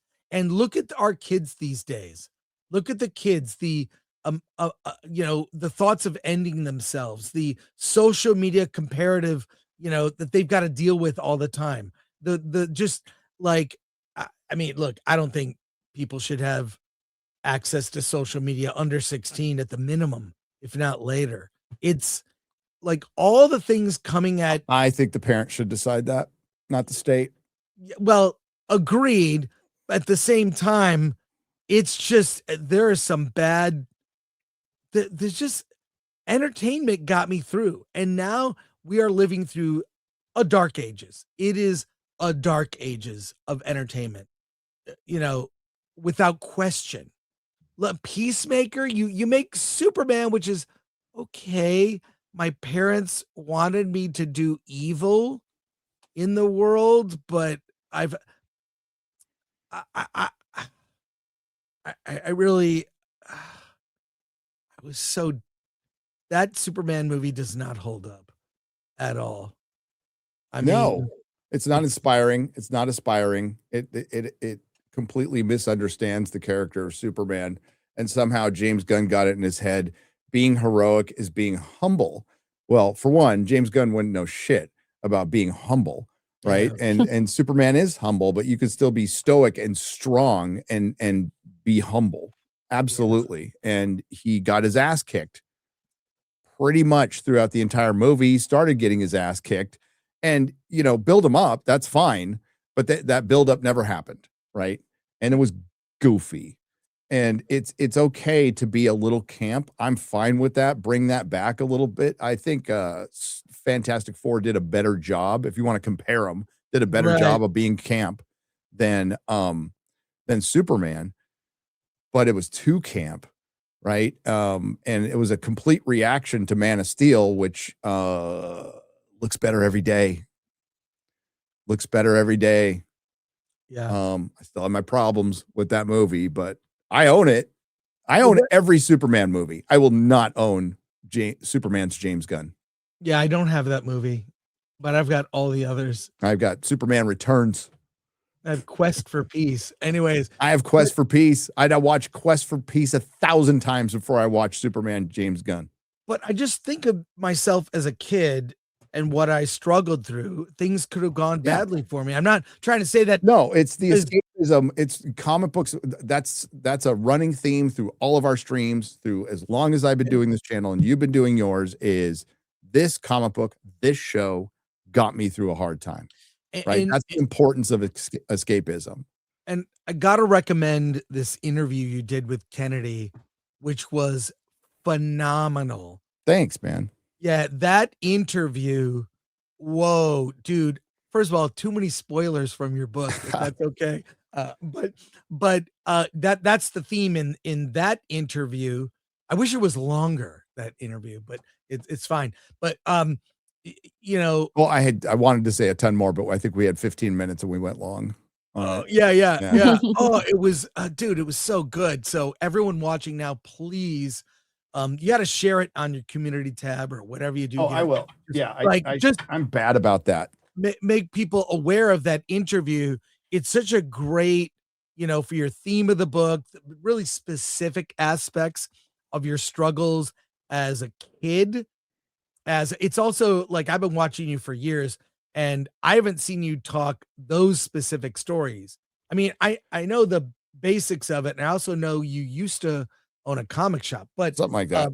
yeah, but you know what I mean? Like that interview was fantastic.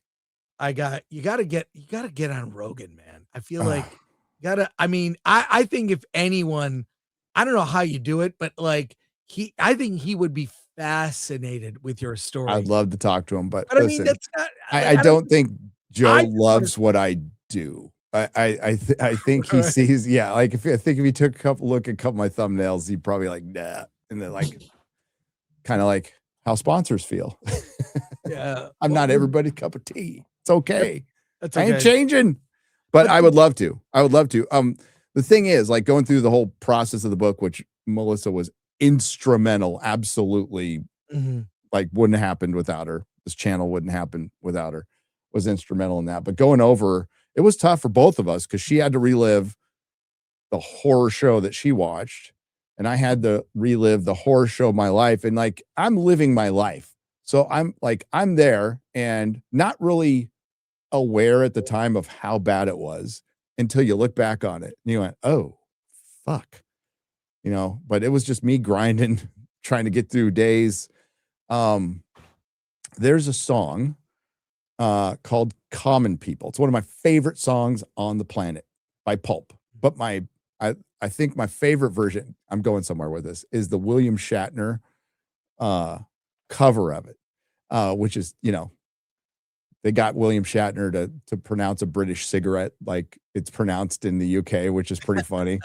It's a great version of the song with Joe Jackson, but they've added little lyrics that they like, and the whole story of the song is it's a rich person wanting to hang out with the common people, wanting to pretend to be poor. And there's a great line in it. Everybody hates a tourist, right? But there's a line in there where like, you will never know, and I'm paraphrasing, you will never know what it's like to wake up every day with no meaning in your life and no control. Like these are two things you will just never fucking understand. And that hit me because that's how I woke up every morning. I had no control over my life. There was no meaning in my life. And somehow I had to get through the day. I had nowhere to go. So I just walk around streets. So like, that's why I do have great empathy for homeless people, right? For the situation mostly put in because of drugs. But yeah, it's fucking horrible. And I don't ever want to go. So that's why one of my upset and what got me through that, Chris, and yes, I'd steal them, was comic books. I'd have a little roll of comic books under my arm that I'd just sit down and read, to kind of just a little relief from the world. Because it was shit. It was absolute shit. And the generation that wrote those, I mean, those comics, Marvel comics, starting in 61 with Fantastic Four, Jack Kirby, Stan Lee, that whole group. I mean, they had lived some lives. They had a great moral center they brought to comics. Where is the moral center in James Gunn's DCU? And I hesitate when I see these superhero movies. What makes them superheroes? I have to ask that because I look at these things. I'm like, how is this? Like you look at Ironheart or even Wonder Man, right? And you go, well, why are they a superhero? What makes, are they like, it's because they have powers? Having powers doesn't make you a superhero. Batman is proof of that. He has no superpowers. No, James Gunn thinks the hero's journey is silly. Which means you are immediately disqualified from Superman. Period. But hey, I'm sure we'll get something new from James. I'm sure we'll get an irreverent crew of eclectic characters set to pop music, in this next movie. That's not even Superman was so successful, Chris, that the sequel is not called Superman. Right. Think about that. I think I agree with Robert on this one. I think they call it Superman. I think they eventually call it Superman. Yeah, it'll be Superman : Man of Tomorrow. Yeah. That's fine. But Man of Tomorrow, what does that imply? Is he going to be forward thinking, super progressive? What? I don't know. We'll find out. They're starting production pretty soon. And the Paramount Warner Brothers deal won't be done for a year. So they'll be in transition. It could fall apart, but it looks like it's going to pass any government regulation. And I'm fully with Platoon. I thoroughly dislike regulations of pretty much any kind, but having to go through that process. Even Mark Ruffalo was out there going, it's a monopoly. It's like, it wasn't a monopoly when Netflix was going to buy them. It wasn't. Netflix was the third most watched thing last year. That's why they're buying Warner Brothers. They're slipping a little bit behind YouTube and Disney, which bought their way into that position with Hulu and sports and all that stuff. We're going to get to the people. Yeah. Taxation is theft, chat. Absolutely. Yeah, it sure is. It's the baseline argument here. That's the foundational argument here. Let's get to the people. You got a stream coming up later, don't you? Yeah, I do. We have actually Justine Bateman is going to be what? nice. Oh, awesome. Yeah. She wants to, we're going to talk about AI. Of course. So, yeah. Well, so if you want anything, you're going to be able to stop. Yeah, I know. Now I kind of feel like cat's out of the. It's gonna take over in many ways in special effects, and there's no good argument against using AI for effects because modern effects suck and 2D animation. Yeah, you know, there's no argument. It's going to eventually get really good at 2D animation, and. You know, it'll probably make some shows possible that weren't possible before. Like it or not. I mean, so if you're in metadata, if you're in effects, if you're an animator, you're in trouble in Hollywood. That is just a fact. Blackguard for 50. So there's nothing wrong with anyone dressing up as their favorite characters for cosplay, no matter what the race is in the source. Agreed. Because it's for fun. Totally agree. Yeah. However, when it comes to casting that character for a movie/TV series, then it matters to everyone. It does, because what we as fans want, Blackguard, is we want to see, especially back in the old days when there were no superhero movies, we want to see these characters we've been reading on the page of a comic book in motion. We want to see them in action, and we want them to look like they did in the comics. Why did Iron Man succeed? Robert Downey Jr. looked like Tony Stark. The armor looked like Iron Man. Also helps. Great performance by Robert Downey Jr. Mm-hmm. Like that's why it worked. That's why Superman worked. You know, the more accurate you get to the comic, the better. And they don't. They always think they have better ideas. And they always have to bow down to some DEI department, which still exists. They're just named differently. The good news is there'll be one less DEI department in Hollywood because they won't need two. Paramount will not need a Warner Brothers one and a Paramount one. Hail chat and Nerdrotic from Zanzoltan for 1,000 arses. Hey, Gary, are you seeing Primal Season 3? I haven't seen it yet. I'm on day with it and loving it. Hope you are watching it too. I will eventually watch it once I'm done with this Star Trek nonsense, which has been eating up my life. They are on episode 8 of 10. Tartakovsky doing it again. Tartakovsky's a genius. What could have been with Star Wars if they chose him over Dave Filoni, Chris? Holy crap. Kevin Willis for 3333. Uh-oh. Mason.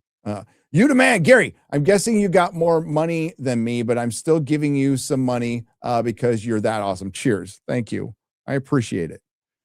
Best wishes to you and yours. I'm sorry that you had to suffer the loss of brain cells caused by Starfleet Academy. Yeah, I don't have many left. This is going to be rough. Plus, we're fighting Paramount now because, Chris, I don't usually make an issue of this stuff, like ever. Like copyright claims, copyright strikes. I'd probably make a little bit of an issue about a strike, especially if I didn't feel like I deserved it. But like demonetization, age restriction, when you like, for example, when you put up a video of two black women fighting and it age restricts Friday Night Tights, or copyright claims, like that's part of YouTube. It happens. You fight it. I don't fight it. It's been going on for years and I don't make an issue of it. I'm going to make an issue of it now for this one thing. For one, the first company to give me a strike was CBS over Star Trek Discovery. They gave my channel a strike, and that's why Nerdrotic Live exists, because they gave my channel a strike and I couldn't live stream. So we go way back with the Star Trek shit. So I make fully transformative videos that absolutely comply to YouTube's guidelines and the guidelines of transformative content. That is without question. But companies like Warner Brothers and Paramount, who fucking deserve each other, abuse that all the time. Again, no harm, no foul. It's part of it. If it happens once in a while, it's just amazing that all of my videos have been okay. They have hit me on past videos and I've won all the appeals. But on this last one, I didn't. So I have resources that I use and I talk to some people at YouTube. I'm part of a program about monetization. So they can tell me specifically where the age restriction happened, where the copyright claim happened. I can get it down to the second and they'll tell me exactly what it is, right? Not everybody has this, by the way. It's a pilot program. Don't know if they're even going to continue it, but I was lucky enough to get invited into it. Probably because they thought I would be a good test. I don't fucking know. I don't know. There's much bigger channels than me out there. So I don't know. Do they use AI to detect the mostly? No, this is people. This is actually human beings looking over it. So we had some brief discussions and it was surmised by the people at YouTube as like, if I had to guess, they're a little angry at you. Because of the rapidness of their response, which it usually does not happen that quick, and some other factors. Not surprised. I've heard this before. I've heard this, and I'm not the only one. They have been very upset at a lot of channels for their coverage of Star Trek. So that's nothing new.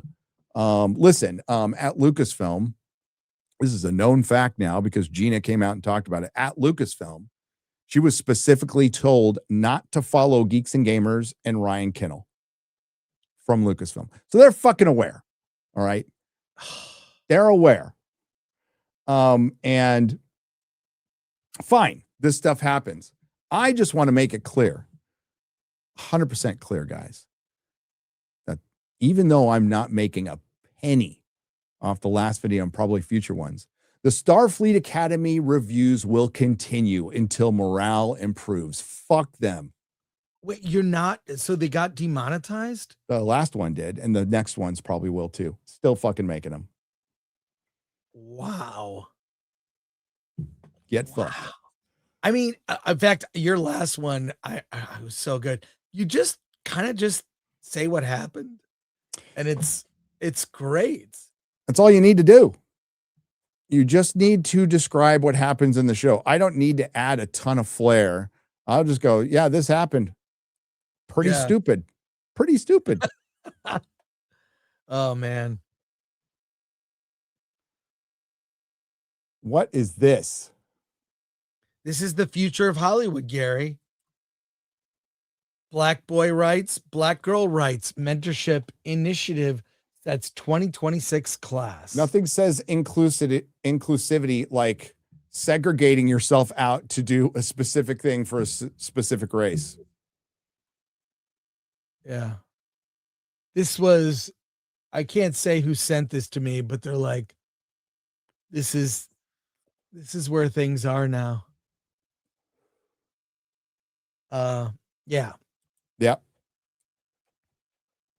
The future. The future. There you go. It's not looking too bright. Yeah. Not for Hollywood.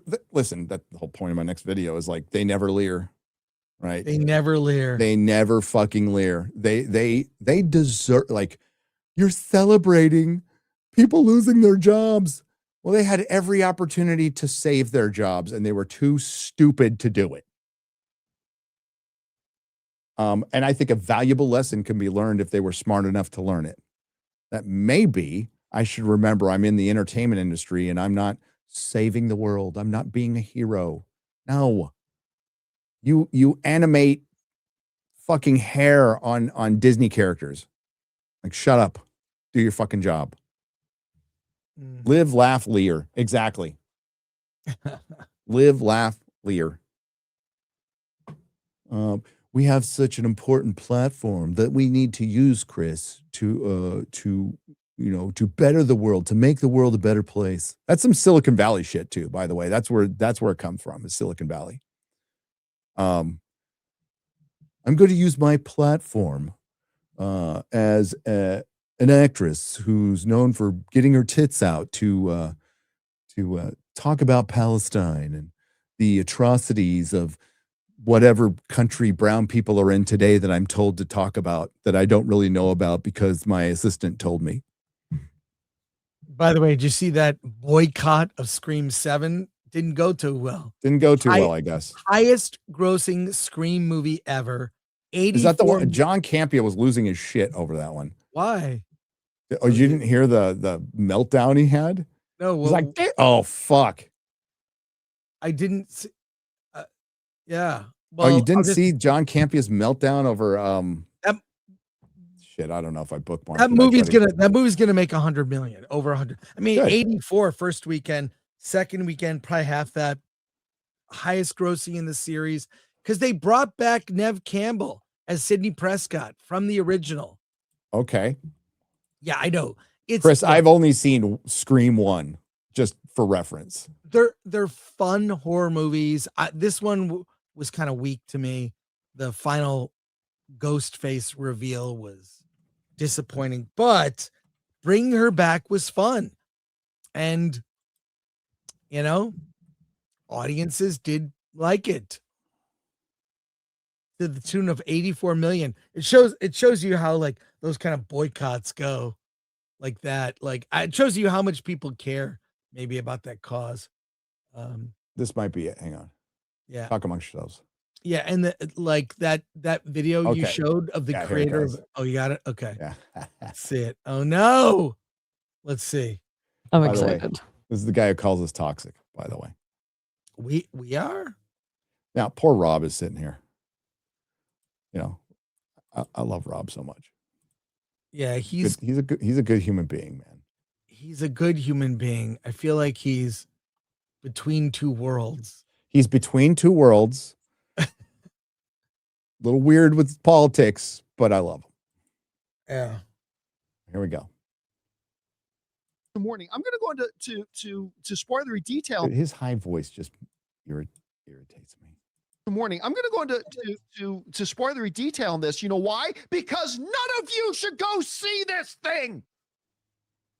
None of you. I would rather jack off with sandpaper. No. Wait. What? Rob's No, face. I would rather do a marathon of Madam Web, Morbius, and Kraven the Hunter than ever watch this piece of garbage again. Good morning. It's not that bad. The first half is fun. He's pissed about it for politics. That's why he's pissed about it. That's why he's pissed about the fucking Paramount deal, because of Trump. Like, it's, yeah, that whiny voice, dude. That's, ooh. Woke. Hang on. Woke. Remember the skit we did? We were in Vegas, so I was next to we had a pool in the backyard. So we did a clip where he's doing that, and like me and Garrett on the other side of the fence in the next yard listening to him, going, "What Yes, the fuck that is was going on?" awesome. Oh, that was so good. I love that. Bring that back. Oh, and by the way, Campia Exposed, the YouTube channel, is back. Oh, It looks like it'd been shut down for a bit, but that channel is back. I'll credit him for sticking with Rob when a bunch of Rob's friends fucking turned on him.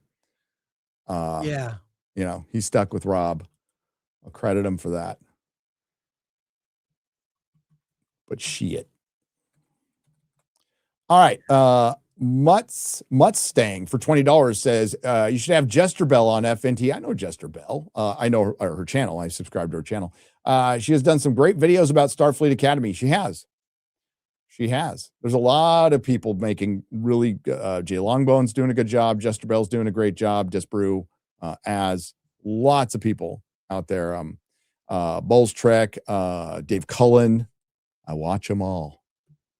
We've stuck with it. 2 more to go. Sebastian Howard for 20. Gary, you should watch Scream 2. It's good, by the way. All these normies tell you what random movies / shows you say yes, but a true comic nerd tells you to look at art from Mark Guggenheim, Wolverine, Spider-Man run, and you refuse. Did I refuse? Did I? I don't remember that. Is it new? I don't read anything new from Marvel and DC. They're dead to me. Been dead to me for 3 or 4 years now. I couldn't imagine selling comics to the public, right? I couldn't do it. New comics, I couldn't do it because everybody coming over, it's shit. I mean, look at the covers. I hate the coloring. I hate the fucking coloring of modern comics. I fucking hate it. And I hated it before. It was kind of neat when Colorcraft was doing it in the late 90s, you know, the digital coloring. But then it just, there's an era, I don't know if they're still doing it, but there was an era where everything was just like mustard, fucking brown, fucking piss and shit color palette. Hated it. And you know what? Who did that? That's the CalArts shit that came into comics. CalArtians. Matthew Hammond, I want to see Chris on Adam Carolla's show. I do too. I think Chris would be great on Adam Carolla's show. I've interviewed Carolla before. Yes, you have. Yeah, yeah, you know, I like him. I like him. I read his books. His books are good. Dave for $10 says bought Excalibur on 4K based on your excitement for the film. Good movie. The sound was not the best, but pure 80s. Excellent picture. Love the extras. That's some of the Arrow, especially the booklet. Yeah, I would say the sound is, but the transfer is great, but the sound is, but sound always does pretty well. I've got maybe you have Dolby Atmos. I've got Dolby Atmos. Fucking oof. Rewatched Excalibur the other night in 4K. When Percival arrives in Camelot, he asks Merlin where the kitchen is. Merlin says, follow your nose. Made me think of Gandalf. Moria. Coincidence? Maybe. Fishbowl for $10. Notrum for 500 RSDs. The only good Star Trek that came out of the last 10 years, aside from Picard Season 3, thanks Terry Metalis, was 765874 Unification. Word. Which wasn't done by Kurtzman, thank God. No, it was done by Star Trek people, though. And it was, for the love of the game, it was done. And it's beautiful. It's a beautiful requiem for Star Trek. And I haven't checked on it lately, but the views were insane for an unlisted video. Zeitgeist Ruminator for 10 British pounds, proper money. I visited a couple of science fiction stores in Liverpool last weekend, Forbidden Planet and Worlds Apart. Hardly any Star Trek merch on display, mostly anime, Marvel, horror, Funko Pops. Yep.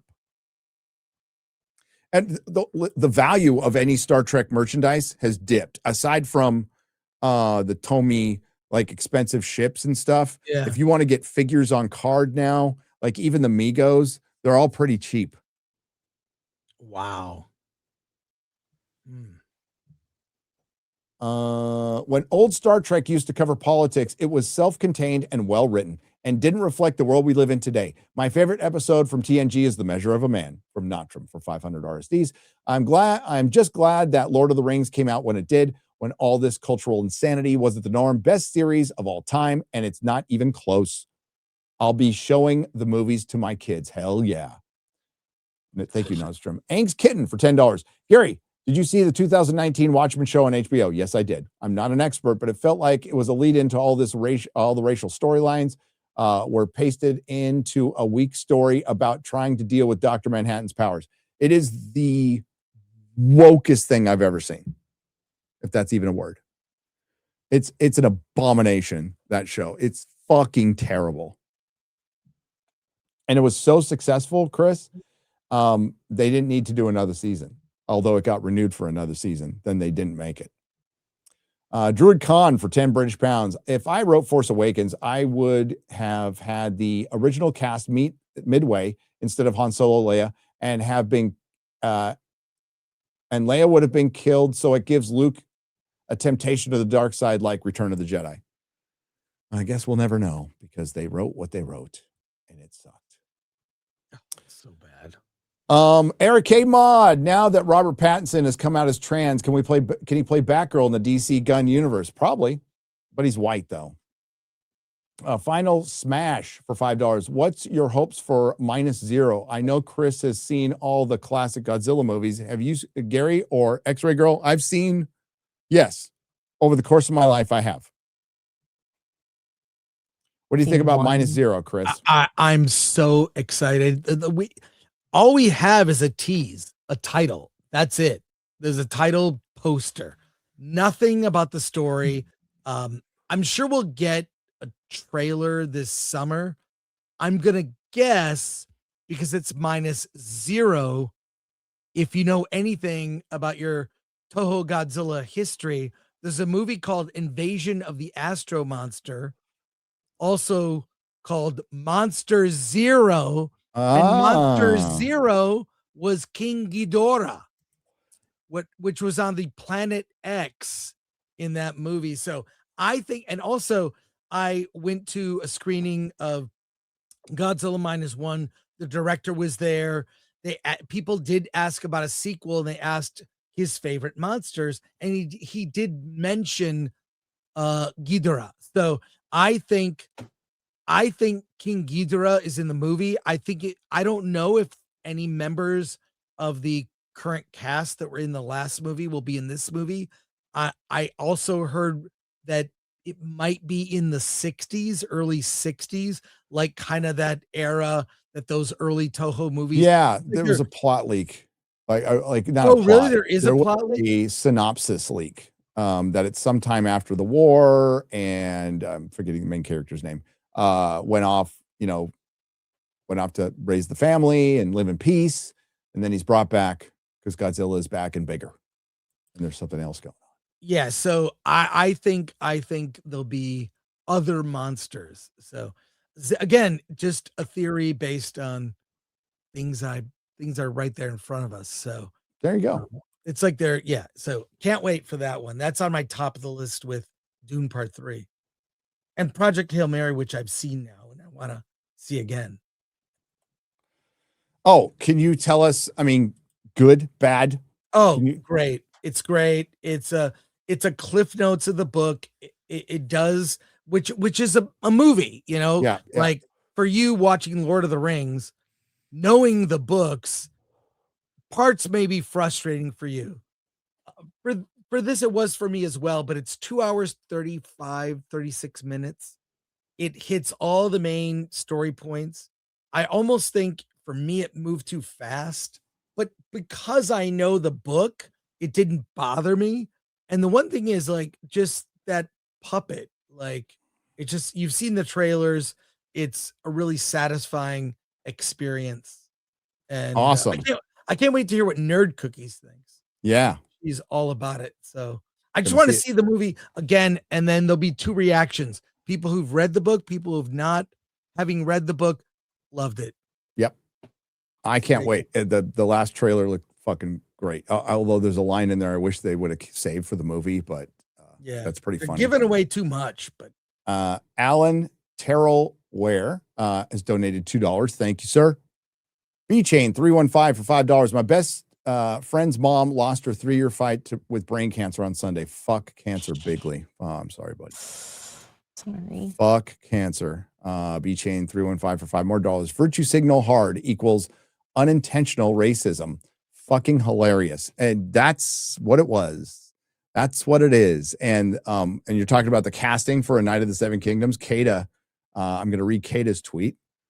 After reading the story this season is based on, this is the funniest and most racist casting of all time, and I'm here for it. One look at Ira Parker, and I'm not surprised at all, says Blue-Eyed Scorpio for $1.99, concerning A Night of the Seven Kingdoms. 100 Quatlus that Doomsday doesn't make a profit. It might not. It might be the most expensive movie ever made. Another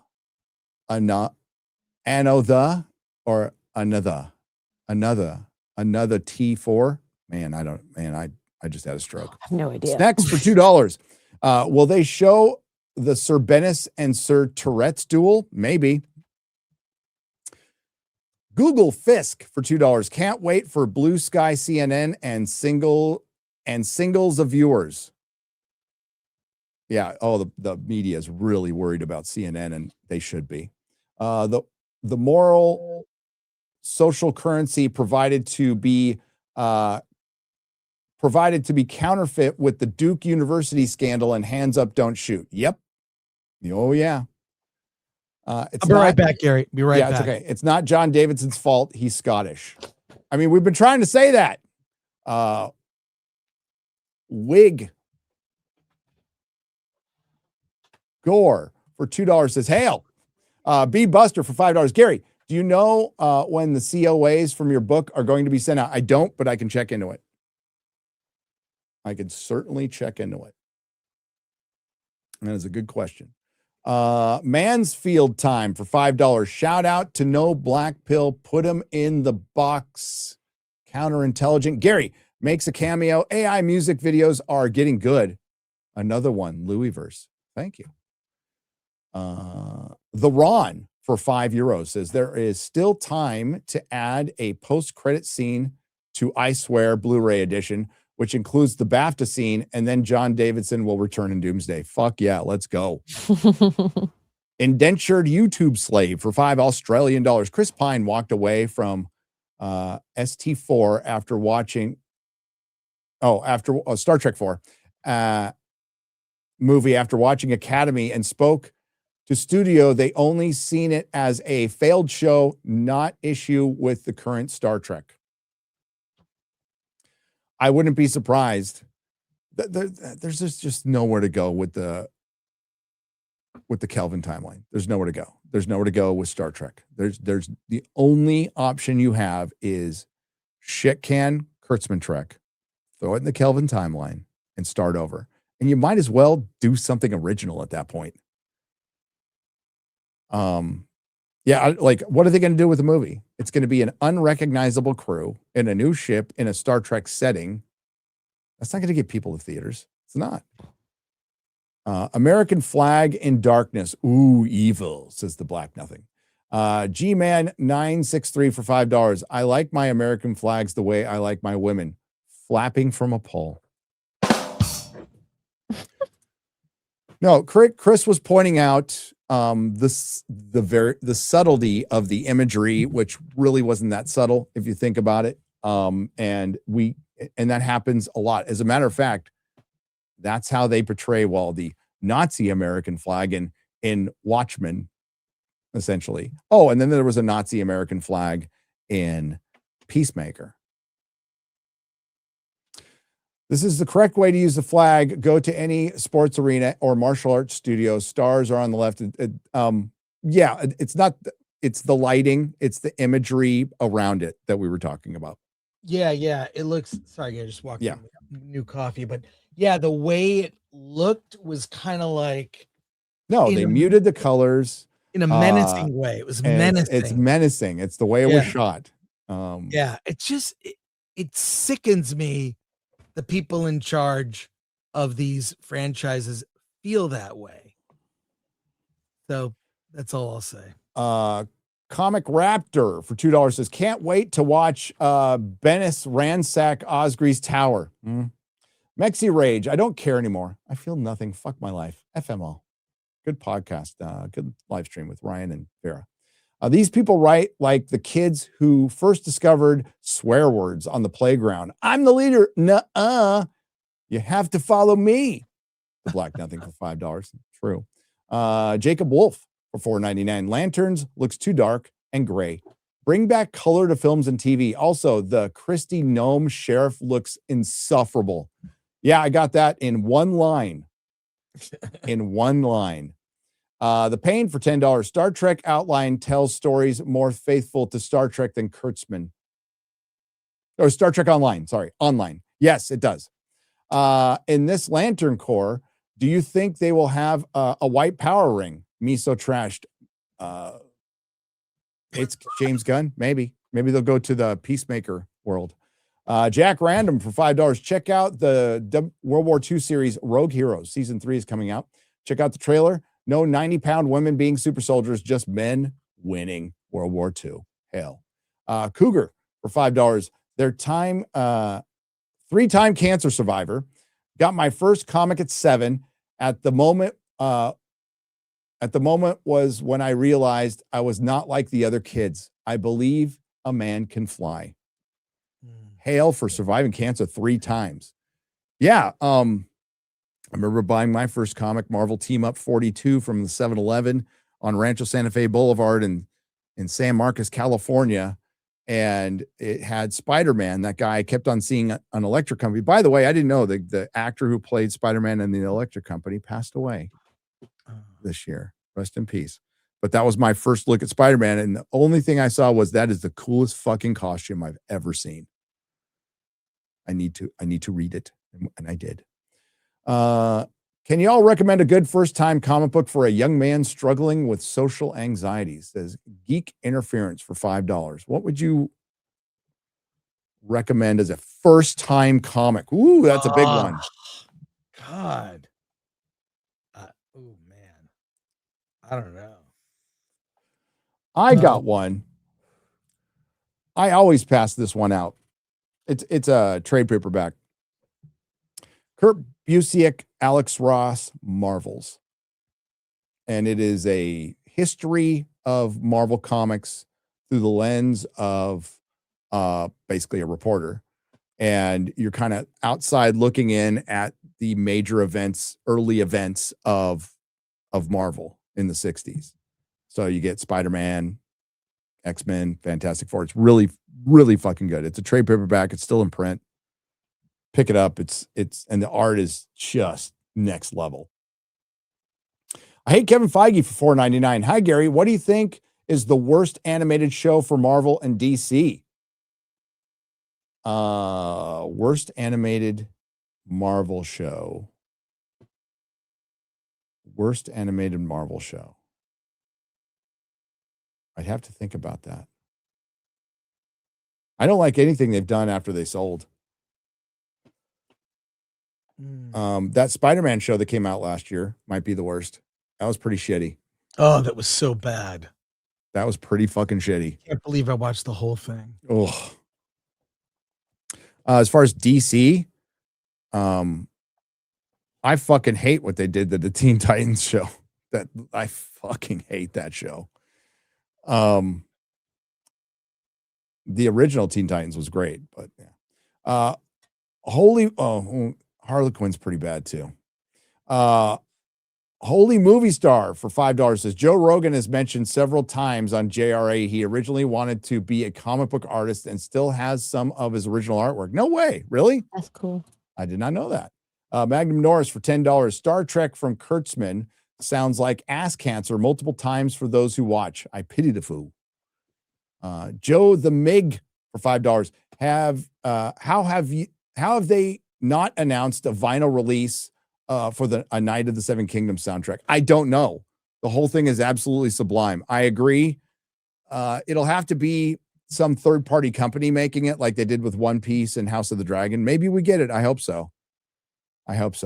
Music is, I don't know. It's so disposable when you just, I don't know. Buying an album digital is meaningless to me.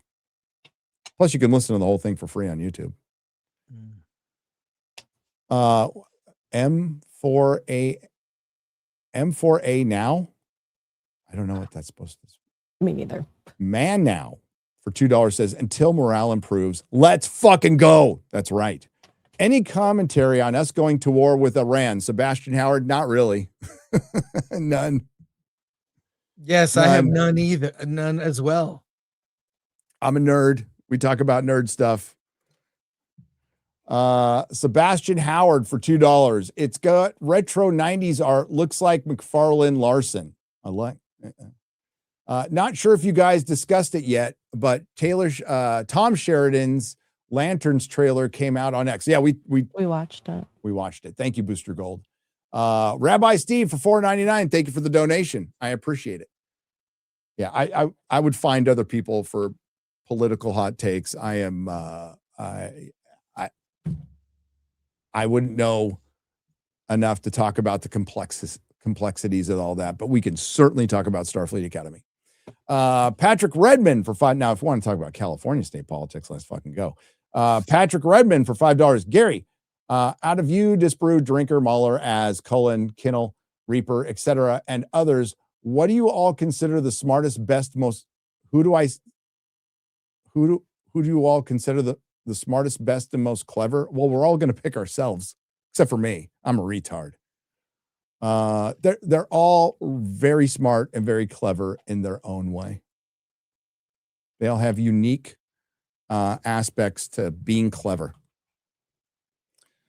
44 Magnus for $10. Jokes aside, what do you trust to adapt? Who do you trust to adapt Star Trek truthfully and faithfully? Anybody? I honestly, Robert Meyer Burnett. Robert Meyer Burnett.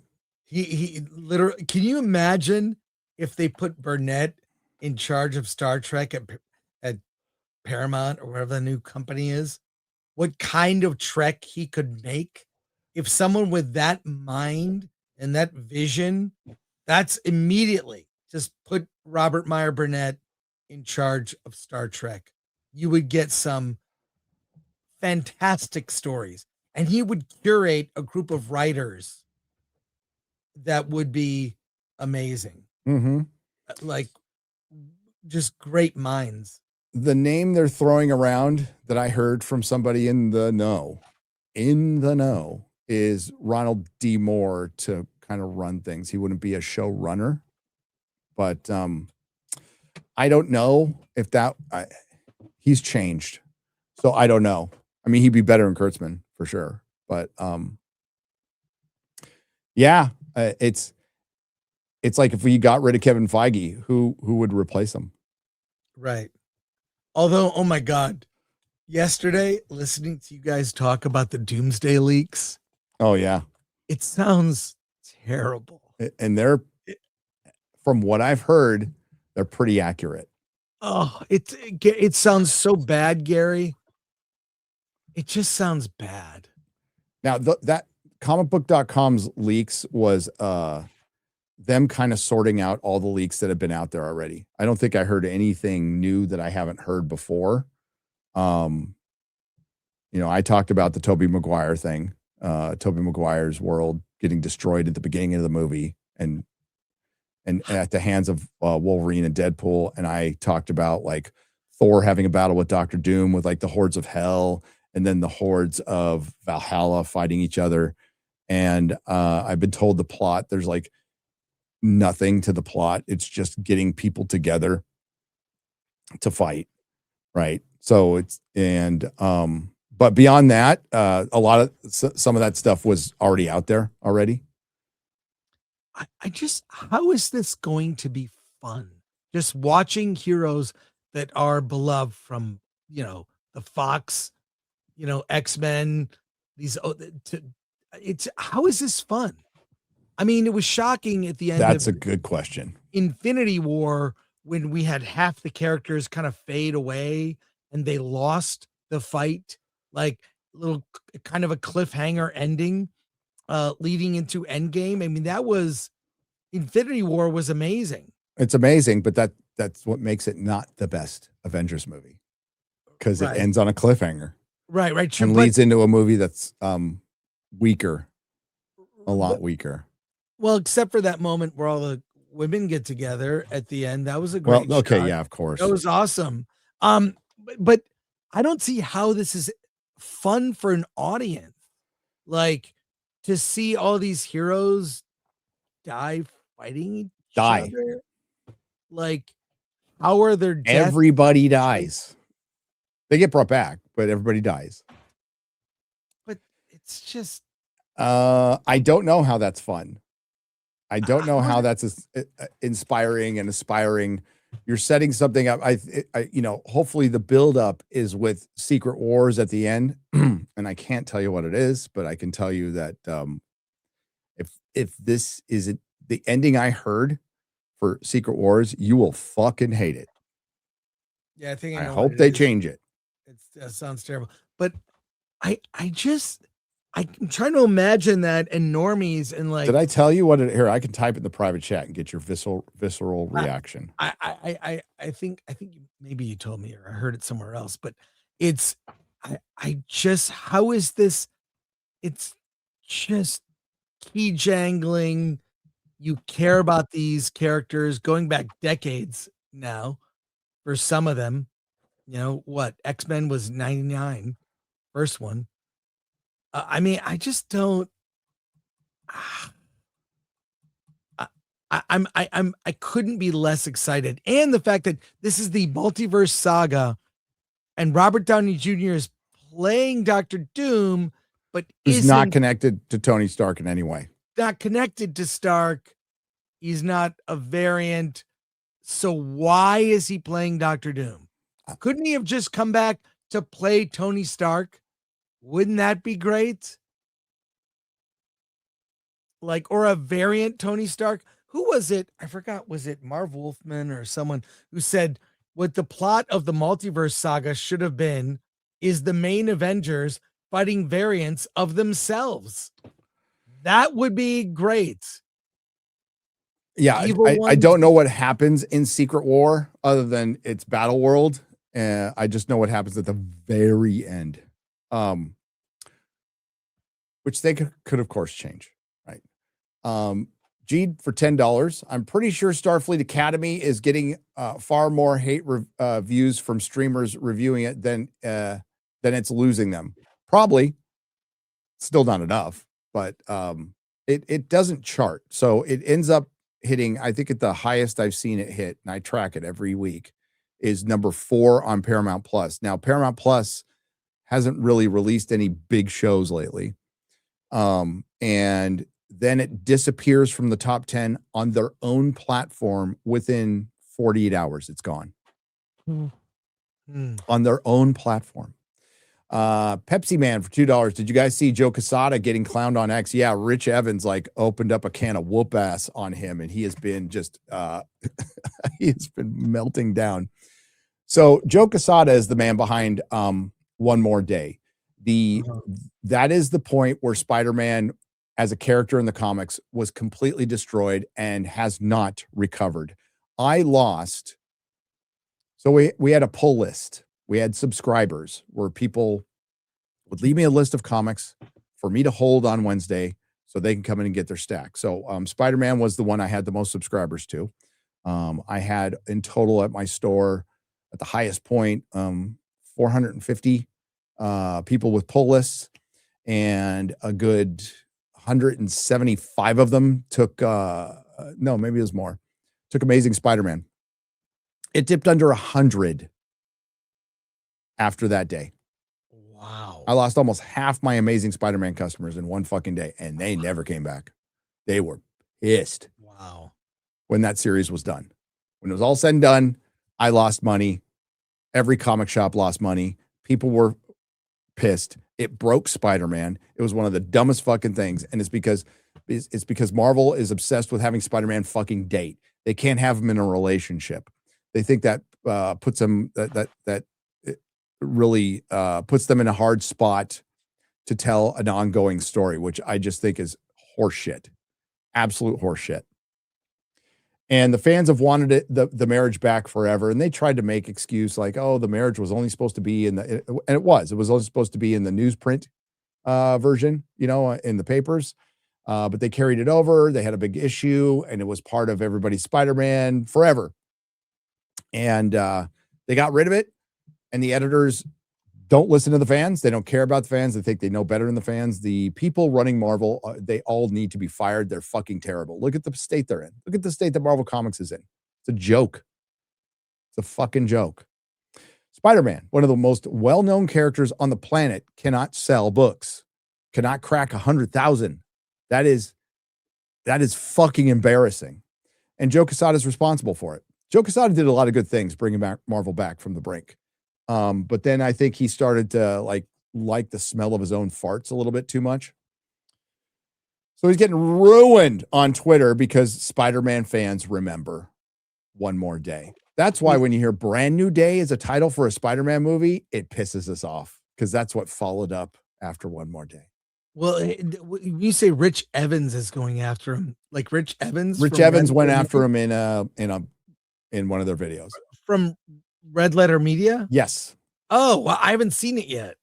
I usually watch all their stuff. What's going on? Sending out positive energy for Brandon Herrera. Can't believe it's going to a runoff, but I hope he wins. He'll win, Dragon. Thanks for the $5. H. Luperco for $10. Gary, Chris, have either of you seen the sports comedy movie Goon with Sean William Scott as a hockey enforcer going up against his rival, Liev Schreiber?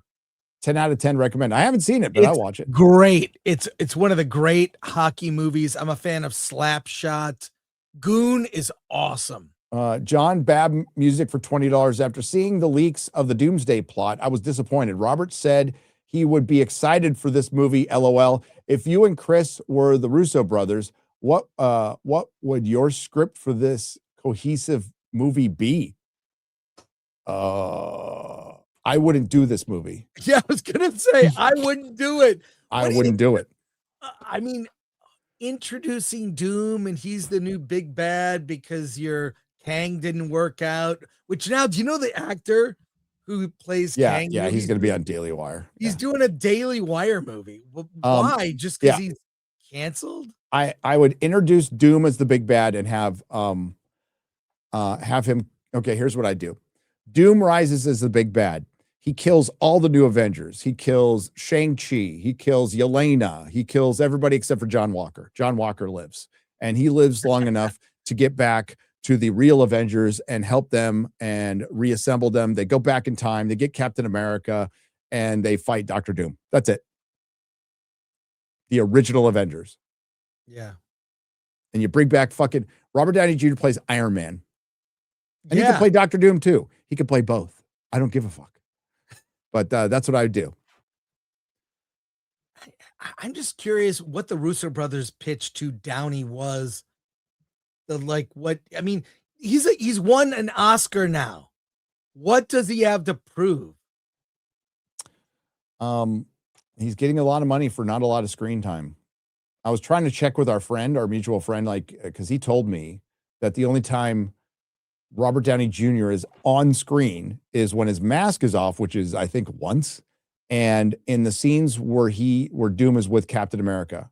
So I surmised that's maybe 15 minutes of screen time that Robert Downey Jr., the actor, is on screen, which is fucking hilarious. I went ham when I bought my Excalibur copy, pre-ordered Red Sonja, bought Flash Gordon, Demolition Man, Witness. I will go back for more. Yeah, I don't think I have Red Sonja yet. I have Flash Gordon. I have Excalibur. I have Demolition Man. I have Witness. I have Westworld, which also came out from Arrow. It's really good. Your boy Alex Jones turned on Trump yesterday over Iran. Had Fuentes on. He said he was vindicated, says Sebastian Howard. I didn't see it. Yeah, I know it's craziness. There's a lot of craziness in the world. That's why we will provide some escapism and talk about nerdy shit. I think we serve a better purpose doing that, because if I started talking about politics, it'd be like Matt Walsh talking about Star Trek. It's not what they want him it's not that they don't want him in a relationship. Peter being a nerd, who can't get laid, more relatable than Chad married Peter.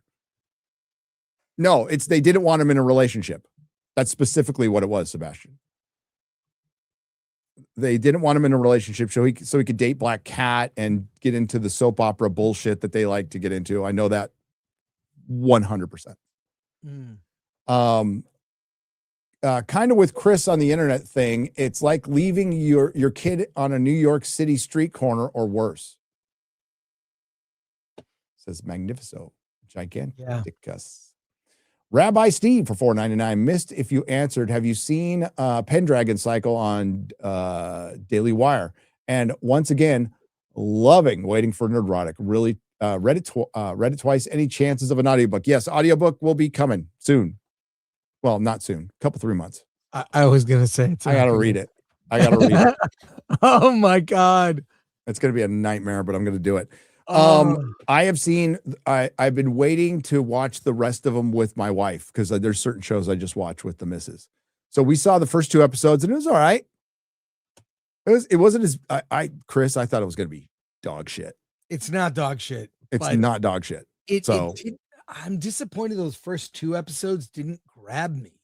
It didn't grab me. It gets better by 3 and 4. Yeah, the first 2. Well, they're setting up Merlin, like the birth of Merlin, so I get it. But I was pleasantly surprised by some of the shots, the music, the props. There were some altar calls there that kind of, felt out of place. But other than that, I thought it was fine. Yeah. Better than I expected. So I'll let you know when I see the rest. Kevin Apple for $5. Do you remember the Doom Quest arc? Yes. I think they would have been better story to tell in that movie. Your thoughts? Agreed. Instead, they're adapting God Emperor Doom fucking Secret Wars from 2016, which is shit. Progress becoming perfection. Hell yeah, says Bubba Doom on the Gandalf level. Stinky Brown Knight is the android from Alien Earth. Yes, he is. The stinky Venice of the Brown Shield. Watching Venture Brothers, how can I help fund the Orange County Liberation Front? It sounds better than a mileage tax. The Orange County Liberation Front. Fuck yeah. Is that real? It's in the Venture Brothers, and they have big orange. Here, Wow. I'll get an image of the Orange County Liberation Front. It is fucking hilarious. By the way, there's a really good chance that California is going red, Gary. The 2 top candidates for governor are Republican. The mayoral candidate, Spencer Pratt, is going to clean up, corruption. Steve Hilton, the leading Republican candidate for governor, is promising like lower gas. Just like I'm getting this feeling. I don't want to be too overly optimistic that California can be saved. And recent events that have happened in Texas are alarming to me. I don't want to go down that right now, Gary, but like, I'm trying to find a good picture of the Orange County Liberation Front that's not like tiny.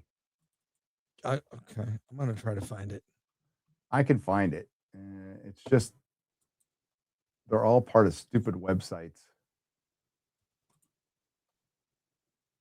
Fuck that. We'll go to YouTube. Hang on. Talk amongst yourselves. Yeah. Say hi, I can girl. read a couple of these. We got Kelly K has become a member on the radicalized level. Dr. Rosenstein has become a part of the fellowship. Abir Lucifer on the fellowship level says Aaron McGruder is the Black Matt Stone, and Trey Parker. I can't wait for the woke folks to discover Uncle Ruckus. LOL. Bearded Old Bear. I've completely checked out on new stuff. All I watch is old stuff and YouTube. I do the same. Yeah. I do the same. I'm seeing oh, sorry. Go ahead. Go ahead. No, you go ahead. You're seeing pictures? I'm seeing pictures. I like it. I like They're the all outfit. small. Yeah, they are. But you just got to go to Google Images Tools Large. Is this? That's it. There you go. That's you the go. Orange County Liberation Front. I love But you have to it. see it in you have to see the clip. It's fun. Well, yeah, I can't find a clip right now. If you put glasses on him and give him a beard, There you go. similar, Gary.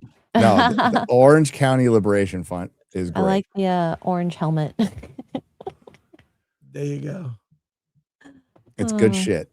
Venture Brothers is brilliant. All right. We got to get out of here because I got to make a video. Arg, another name. Modern comics use the same coloring as lanterns. Yep.